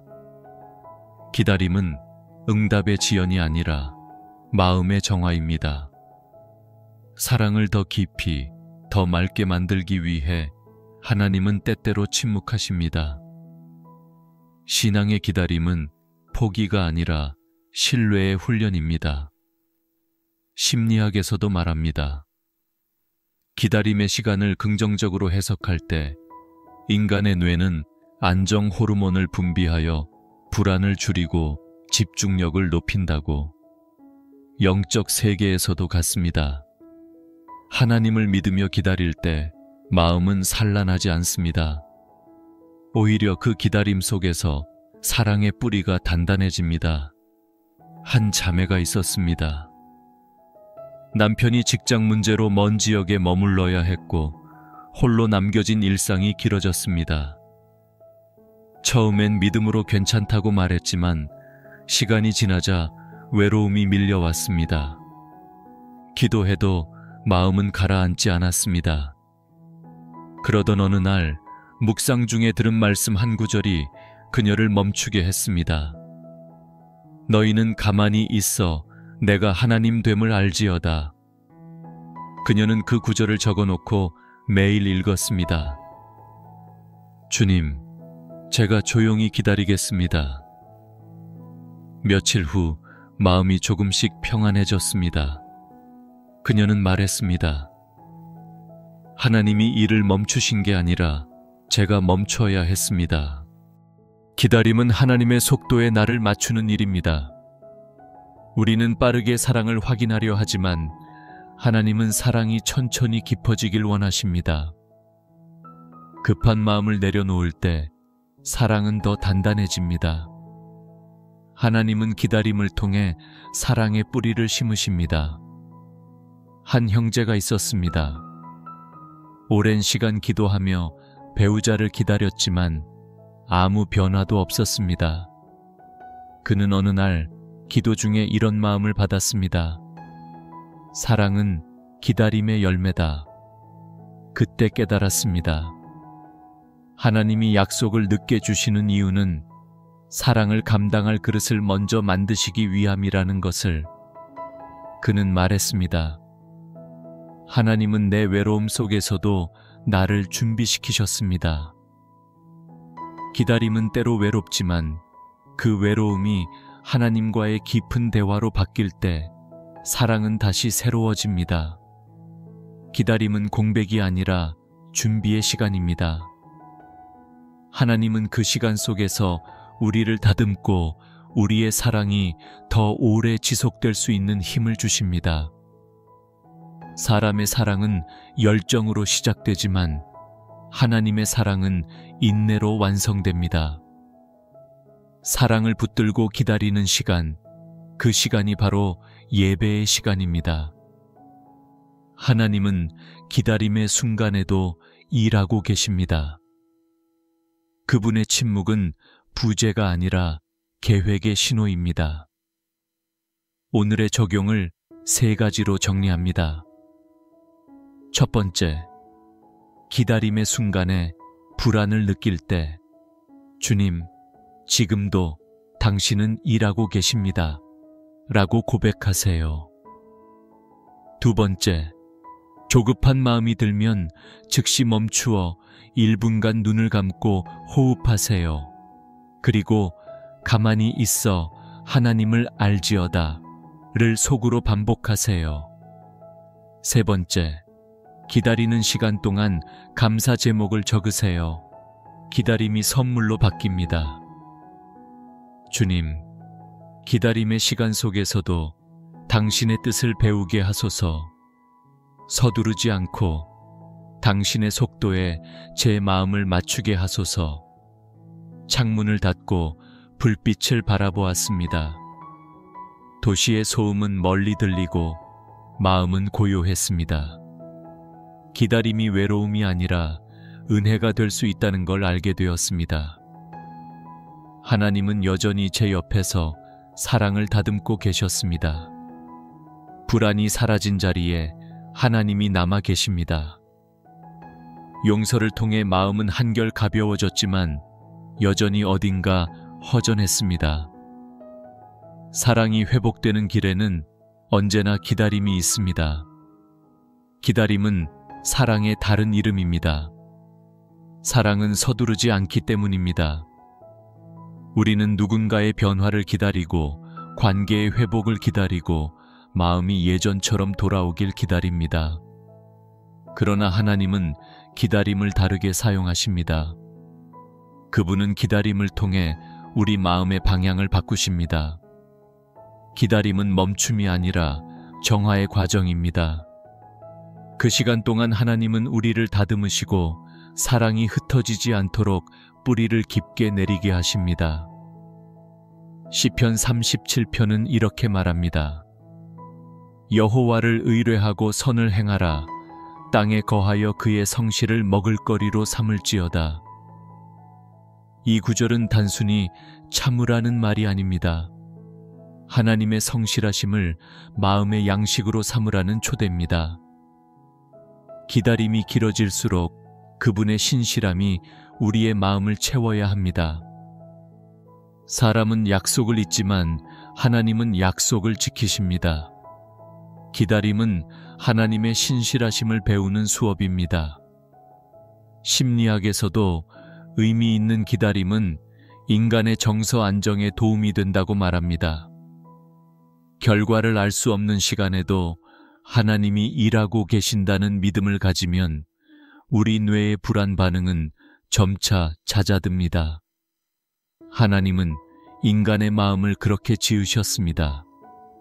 기다림 속에서 신뢰가 자라도록, 침묵 속에서 사랑이 깊어지도록 설계하셨습니다. 한 자매가 있었습니다. 남편과 멀어진 관계를 붙들고 싶어 애썼습니다. 하지만 대화는 단절되고 감정은 메말라 갔습니다. 그녀는 매일 기도했습니다.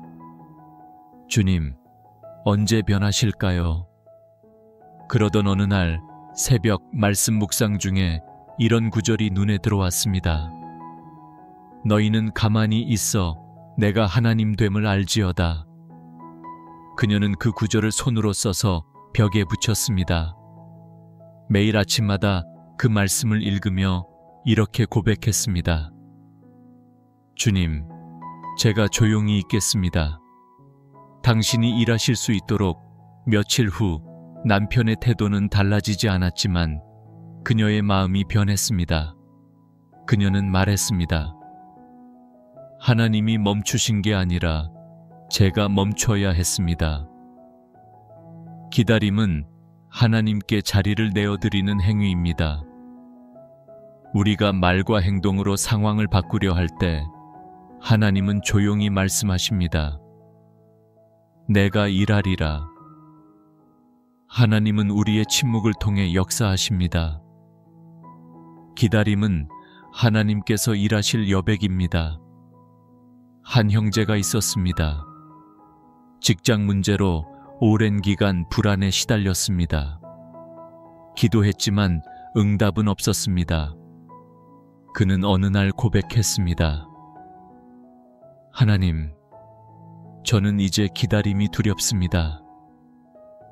그날 밤 시편을 펴던 그의 눈에 한 문장이 들어왔습니다. 나의 때는 주의 손에 있나이다.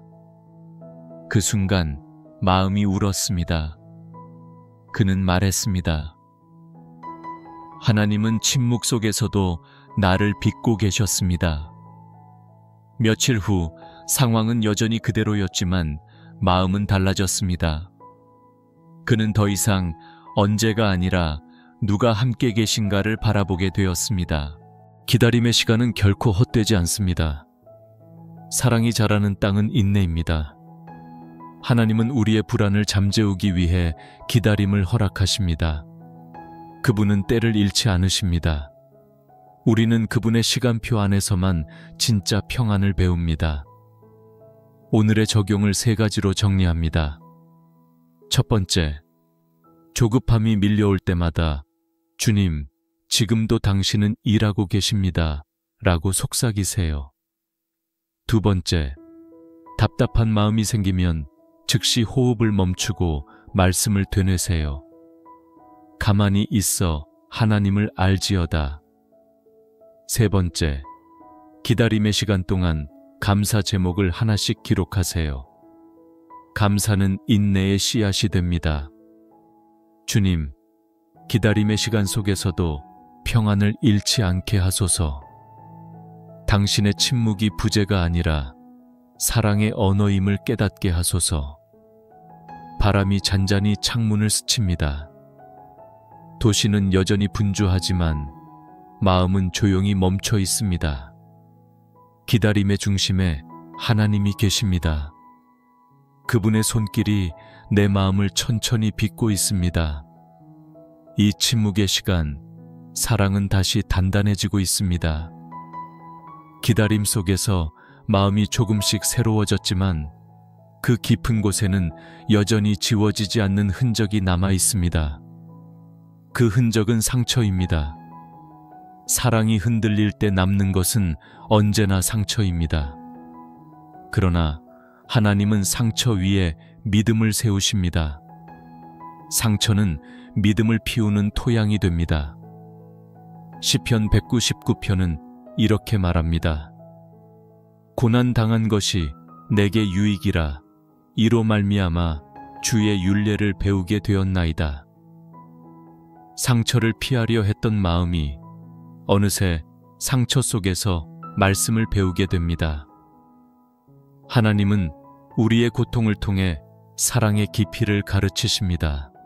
사랑이란 상처 없는 완벽함이 아니라 상처를 품고도 믿음을 지키는 용기입니다. 믿음의 사람들은 모두 상처 위에 세워졌습니다.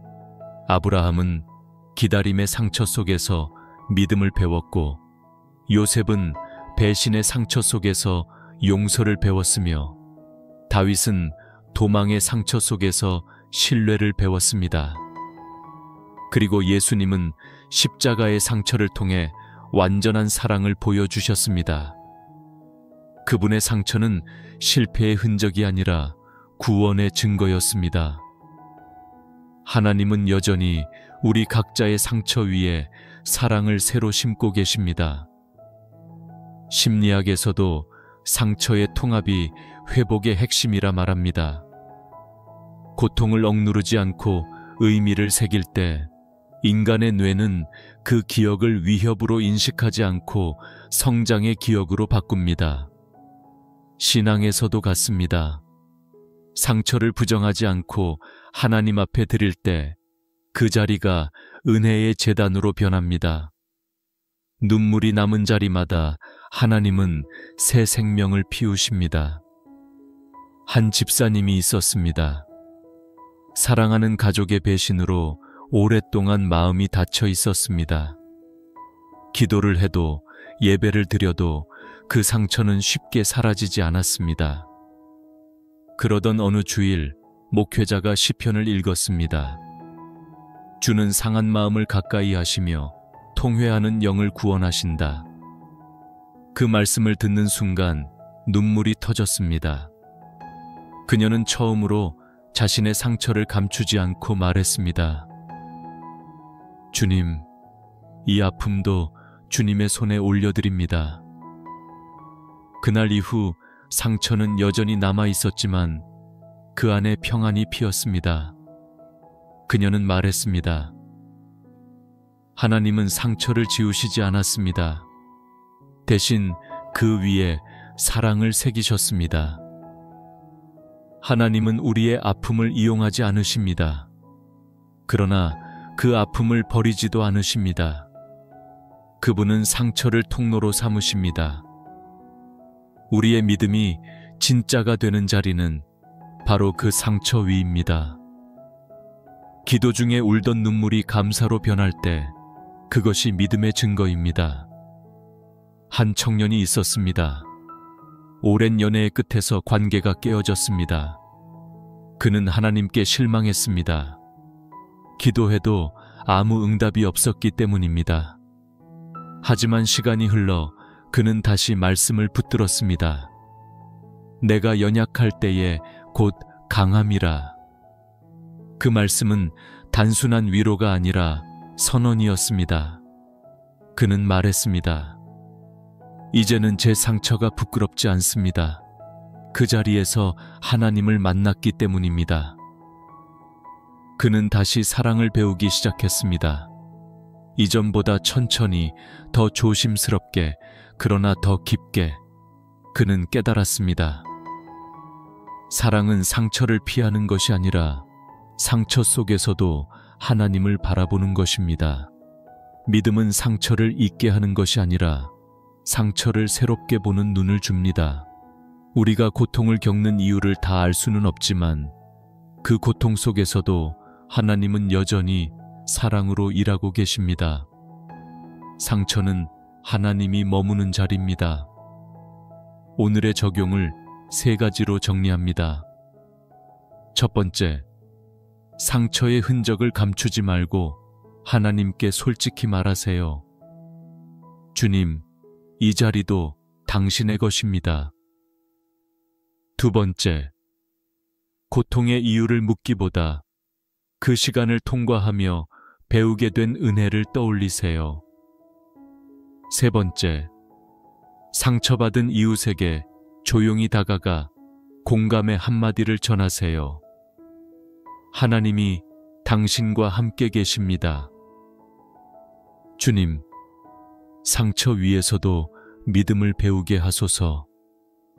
아픔이 남은 자리마다 당신의 사랑이 새겨지게 하소서. 창문 너머로 빛이 기울어 갑니다.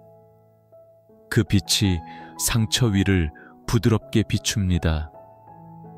이제 그 자리에서 눈물이 흘러도 괜찮습니다.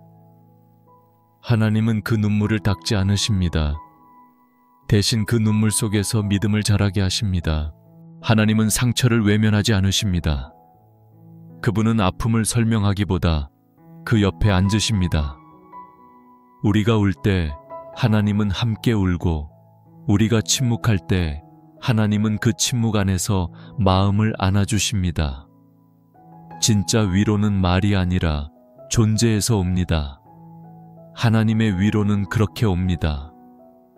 시편 34편의 고백처럼 여호와는 마음이 상한 자에게 가까이 하시며 통회하는 영을 구원하신다. 하나님은 고통의 자리에 머무는 자를 피하지 않으십니다. 그분은 상처가 깊은 곳에 더 가까이 다가오십니다. 하나님의 위로는 빠른 해결이 아니라 함께 머물러 주시는 사랑입니다. 우리는 종종 위로를 문제의 끝으로 생각하지만 하나님은 위로를 관계의 시작으로 만드십니다. 그분은 괜찮다는 말 대신 내가 여기 있다 라고 말씀하십니다. 그 존재 하나로 마음이 풀리고 그분의 숨결이 닿을 때 상처는 더 이상 두렵지 않습니다. 심리학에서도 말합니다. 사람이 진정으로 안정감을 느낄 때는 누군가의 말이 아니라 함께 있음을 인식할 때라고. 하나님은 인간의 마음을 그렇게 지으셨습니다. 그분은 우리가 눈으로 보지 못할 때조차 가장 가까운 자리에서 우리를 품고 계십니다. 한 여인이 있었습니다. 남편을 잃은 후 오랜 시간 슬픔 속에 살았습니다. 사람들의 위로는 마음에 닿지 않았습니다. 어느 날 교회 벤치에 홀로 앉아 울고 있었습니다. 눈물이 멈추지 않았습니다. 그때 찬송가 한 구절이 흘러나왔습니다. 주 예수보다 더 귀한 것은 없네. 그녀는 눈을 감고 그 노래를 따라 불렀습니다. 그리고 그 순간 마음속에서 조용히 말씀이 떠올랐습니다. 내가 너를 버리지 아니하며 떠나지 아니하리라. 그녀는 말했습니다. 그날 이후 누군가 내 어깨를 감싸 안은 것 같았어요. 그게 하나님이셨습니다. 하나님의 위로는 현실을 바꾸지 않아도 마음을 바꿉니다. 눈물의 양은 그대로지만 눈물의 의미가 달라집니다. 이전엔 절망의 눈물이었지만 이제는 하나님 품 안에서의 눈물입니다. 하나님은 그 눈물을 닦지 않으십니다. 대신 그 눈물 위에 손을 얹으시고 나는 너와 함께 있다 라고 속삭이십니다. 한 형제가 있었습니다. 사업의 실패로 모든 것을 잃고 낙심했습니다. 기도할 말이 떠오르지 않았습니다. 그저 무릎을 꿇고 있었을 뿐입니다. 그때 마음속에 단 한 문장이 떠올랐습니다. 주의 지팡이와 막대기가 나를 안위하시나이다. 그는 고백했습니다. 하나님은 제 인생을 다시 세우시기 전에 제 마음을 먼저 안아주셨습니다. 그 이후 그는 다시 일어섰습니다. 무언가가 해결된 것이 아니라 하나님이 함께 하신다는 확신 하나로. 하나님의 위로는 그렇게 현실보다 먼저 영혼을 씁니다. 삶의 무게가 그대로여도 그분의 손길이 마음을 만지면 평안이 찾아옵니다. 그 평안은 외부의 조건이 아니라 하나님과 함께 있는 자리에서만 자라는 은혜입니다. 하나님의 위로는 곧 회복의 시작입니다. 위로받은 영혼은 다시 누군가를 위로할 수 있습니다. 그 사랑이 세상을 움직이는 힘이 됩니다. 우리는 상처 속에서 하나님께 안기고 하나님께 안긴 사람은 세상 속 상처를 감싸 안습니다. 오늘의 적용을 3가지로 정리합니다. 첫 번째, 슬픔의 순간에 조용히 눈을 감고 주님, 당신이 지금도 곁에 계시지요? 라고 속삭이세요. 두 번째, 위로받은 기억을 떠올리며 그 자리를 감사의 기도로 바꾸세요. 세 번째, 오늘 하루 누군가에게 따뜻한 말 한마디를 건네보세요. 당신을 위해 기도하고 있습니다. 주님, 제 마음이 지쳐 있을 때마다 당신의 손으로 안아주소서. 당신의 위로 안에서 다시 사랑을 배우게 하소서. 창문을 스치는 바람이 부드럽습니다. 그 바람이 하나님의 손길처럼 느껴집니다. 오늘도 그분은 말씀하십니다. 두려워하지 말라, 내가 너를 안다. 그 음성이 마음 깊이 스며들며 상처가 쉼으로 바뀝니다. 하나님이 나를 안고 계시기 때문입니다. 그 품 안에서 처음으로 마음이 고요했습니다. 상처가 사라진 것은 아니었지만 그 아픔을 덮을 만큼 평안이 자라났습니다. 눈물의 자리에 새싹처럼 감사가 돋아났습니다. 감사는 아픔을 잊는 것이 아니라 아픔을 품고도 노래하는 힘입니다. 시편 30편에서 다윗은 이렇게 고백합니다. 주께서 나의 슬픔이 변하여 내게 춤이 되게 하시며 나의 굵은 배를 벗기고 기쁨으로 띠띠우셨나이다. 이 구절은 눈물이 멈췄을 때가 아니라 눈물 속에서 하나님을 붙들었을 때 나온 고백입니다. 감사는 기쁨의 결과가 아니라 믿음의 선택입니다. 하나님은 감사하는 마음을 통해 상처의 방향을 바꾸십니다. 신앙의 감사는 조건이 아니라 관계에서 시작됩니다. 상황은 여전히 어렵지만 하나님이 함께 하신다는 사실 하나로 감사할 수 있습니다. 감사는 상황을 바꾸지 않아도 시선을 바꿉니다. 불평하던 마음이 조용히 멈추고 그 자리에 주님, 여전히 감사합니다 라는 고백이 피어납니다. 심리학에서도 말합니다.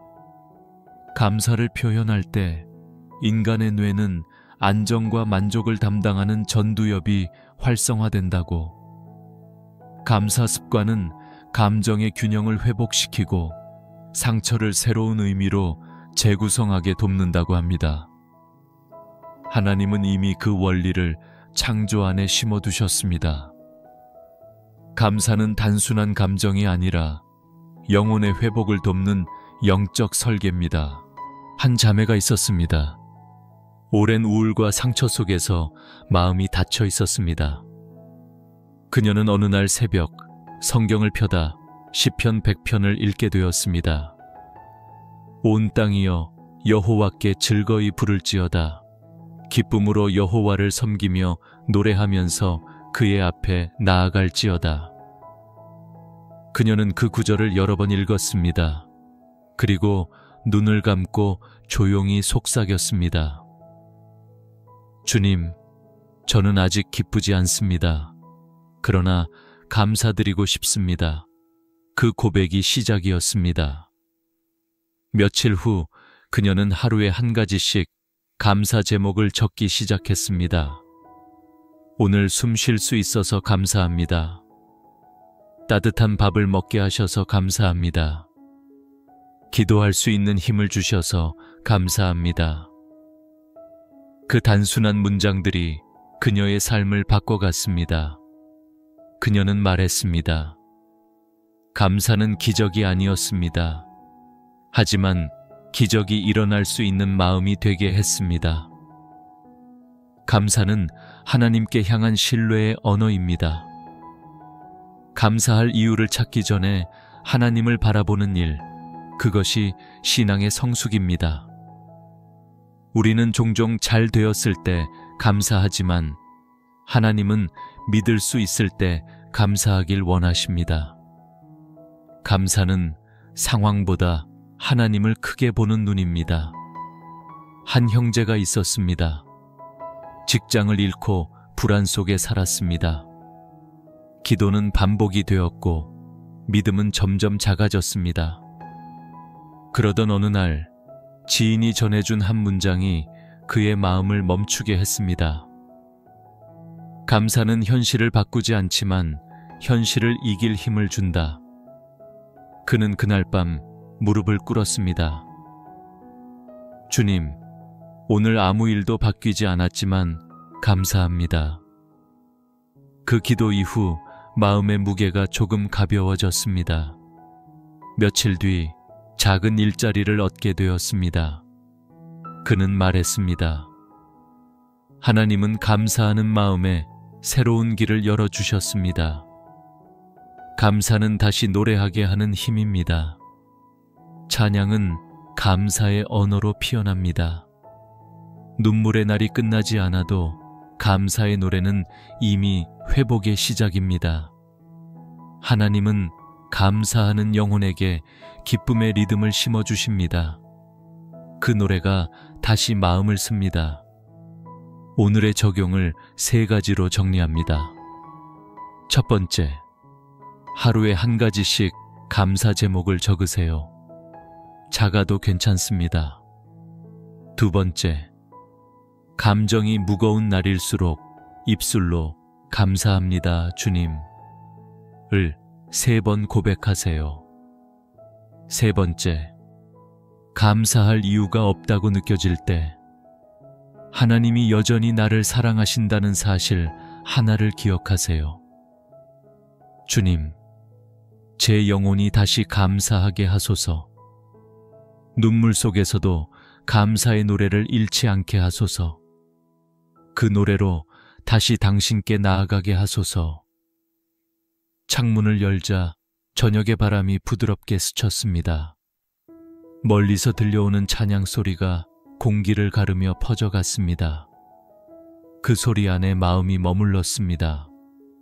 하나님은 여전히 나를 사랑하시고 오늘도 감사의 노래를 내 입술에 올려두셨습니다.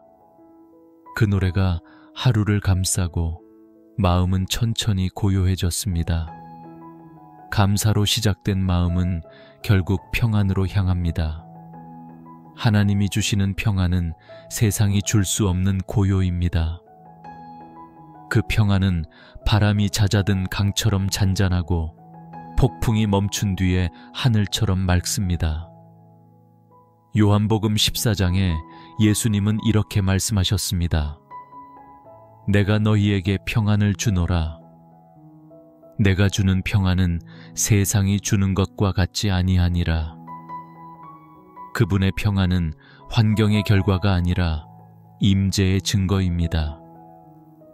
문제가 해결되지 않아도 평안을 주시는 이유는 그분이 바로 평안의 근원이시기 때문입니다. 하나님이 함께 계신다는 사실 하나만으로도 마음은 이미 쉼을 얻습니다. 신앙의 평안은 고요한 마음의 상태가 아니라 하나님의 손에 자신을 온전히 맡긴 마음의 결과입니다. 심리학에서도 수용의 평형이라는 개념이 있습니다. 현실을 통제하려는 욕구를 내려놓을 때 우리의 뇌는 불안 회로를 멈추고 안정 모드로 전환됩니다. 영적으로도 같습니다. 내가 모든 것을 쥐려는 마음을 내려놓을 때 하나님의 평안이 흘러 들어옵니다. 한 권사님이 있었습니다.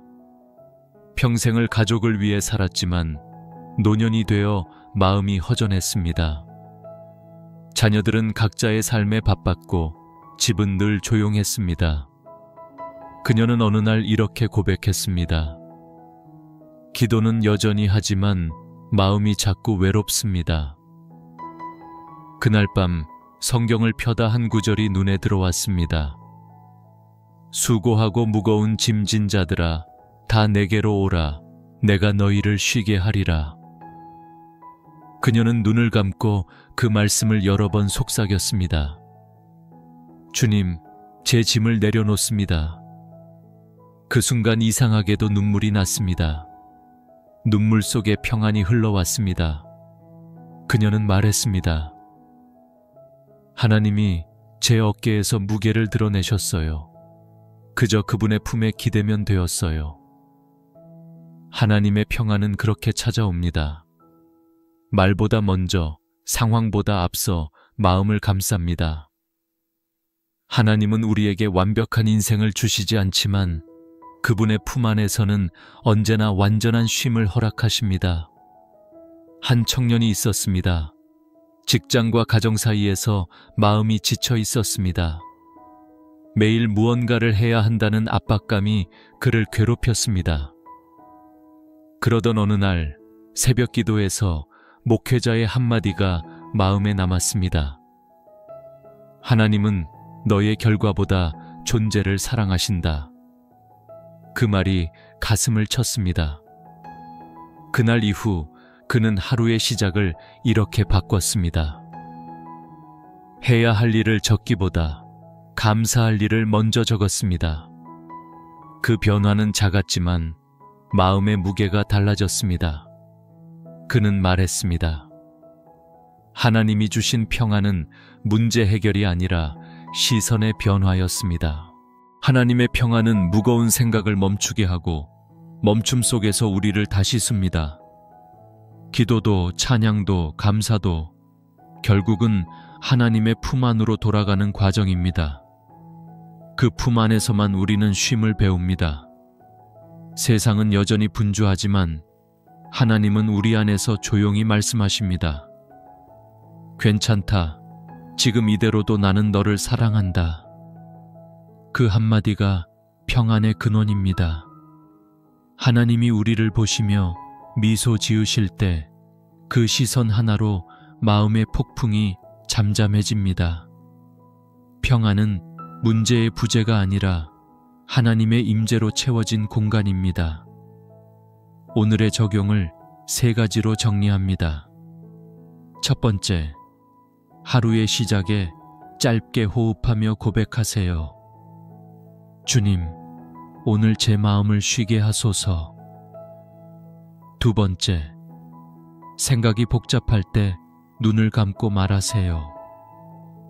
주님, 당신의 품 안에 머물겠습니다.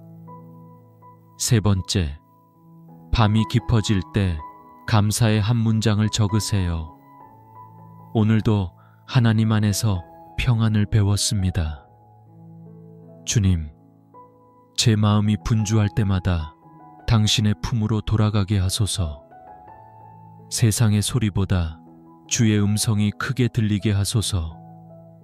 당신이 주시는 평안 속에 머물게 하소서. 밤하늘이 고요합니다. 별빛이 창문 틈으로 스며들며 하루의 끝을 부드럽게 감쌉니다. 문제는 여전하지만 마음은 조용합니다.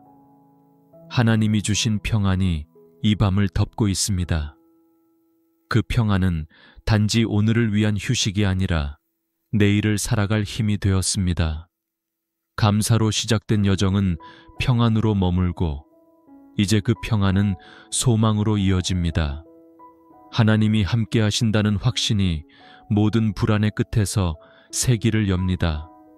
시편 23편의 마지막 구절처럼 내 평생의 선하심과 인자하심이 나를 따르리니 내가 여호와의 집에 영원히 살리로다.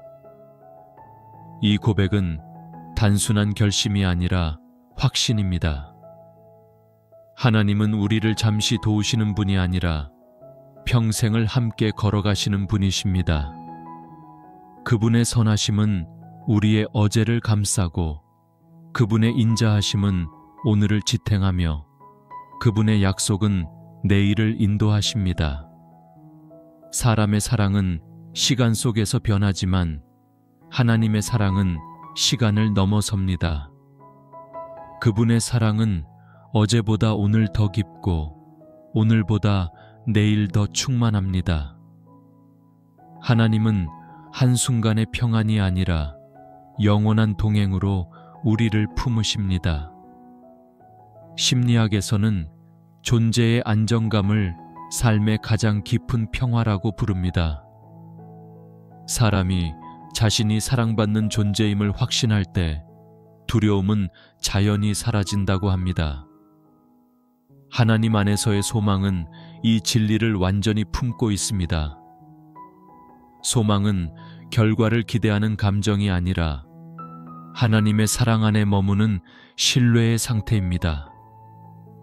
그분이 나를 사랑하신다는 사실이 영혼의 근거가 될 때 그 믿음은 절망을 이기고 그 확신은 내일을 밝힙니다. 한 노년의 성도가 있었습니다. 오랜 세월 병과 함께 살았지만 그 얼굴에는 언제나 평안이 머물렀습니다. 그는 말했습니다. 하루하루가 선물입니다. 하나님이 오늘도 제 곁을 떠나지 않으셨으니까요. 그는 병상에서도 찬양을 불렀습니다. 내 평생의 주의 선하심이 나를 따르리니. 그 목소리는 약했지만 믿음은 단단했습니다. 그는 그렇게 매일을 예배처럼 살았습니다. 하나님이 제 삶의 끝이 아니라 매일의 시작이십니다. 그 고백이 곧 소망의 정의였습니다. 하나님의 소망은 미래의 약속이 아니라 지금 이 순간에도 흐르는 현재형의 은혜입니다. 하나님은 우리의 내일을 준비하시지만 동시에 오늘 우리를 안아주십니다. 그분의 사랑은 한 번의 기적으로 끝나지 않고 매일의 숨결로 계속 이어집니다. 한 청년이 있었습니다. 삶의 방향을 잃고 방황하던 어느 밤 기도 중에 조용히 속삭였습니다. 주님, 내 인생이 어디로 가고 있는지 모르겠습니다. 그때 마음에 떠올랐던 말씀 한 구절. 내가 너를 단단히 붙들고 내 오른손을 잡아주리라. 그는 그 말씀을 붙들고 잠들었습니다. 다음 날 아무것도 바뀐 건 없었지만 이상하게 마음이 가벼웠습니다. 그는 말했습니다. 하나님이 나를 떠나지 않으신다는 사실, 그것만으로 충분했습니다. 소망은 그렇게 시작됩니다. 환경이 아니라 하나님이 여전히 내 삶의 주인이심을 깨닫는 순간에 그분이 내 손을 붙들고 계시기에 내일은 여전히 은혜로 가득할 수 있습니다. 하나님의 선하심은 나를 따르고 그분의 인자하심은 나를 감싸며 그 사랑은 나를 영원히 이끄십니다. 그 확신이 영혼의 평안을 완성합니다. 오늘의 적용을 3가지로 정리합니다. 첫 번째, 하루의 끝에서 하나님께 이렇게 고백하세요. 주님, 오늘도 당신의 선하심이 저를 따르셨습니다. 두 번째, 내일을 두려워하기보다 하나님이 내일도 함께 하신다는 확신을 되뇌세요. 세 번째, 하루 한 번 누군가에게 소망의 말을 건네세요. 당신의 삶에도 하나님의 선하심이 흐르고 있습니다. 주님, 제 평생에 당신의 선하심이 저를 따르게 하소서. 불안이 다 사라진 자리에 당신의 평안이 머물게 하소서. 모든 날이 당신의 품 안에서 쉼이 되게 하소서. 밤이 깊어지고 세상이 잠들 때 영혼은 조용히 고백합니다. 하나님, 당신이 제 삶의 평안입니다. 그 고백이 하늘로 올려지고 하나님의 사랑이 다시 마음으로 내려옵니다. 그 평안이 영원히 머물러 있습니다. 아멘.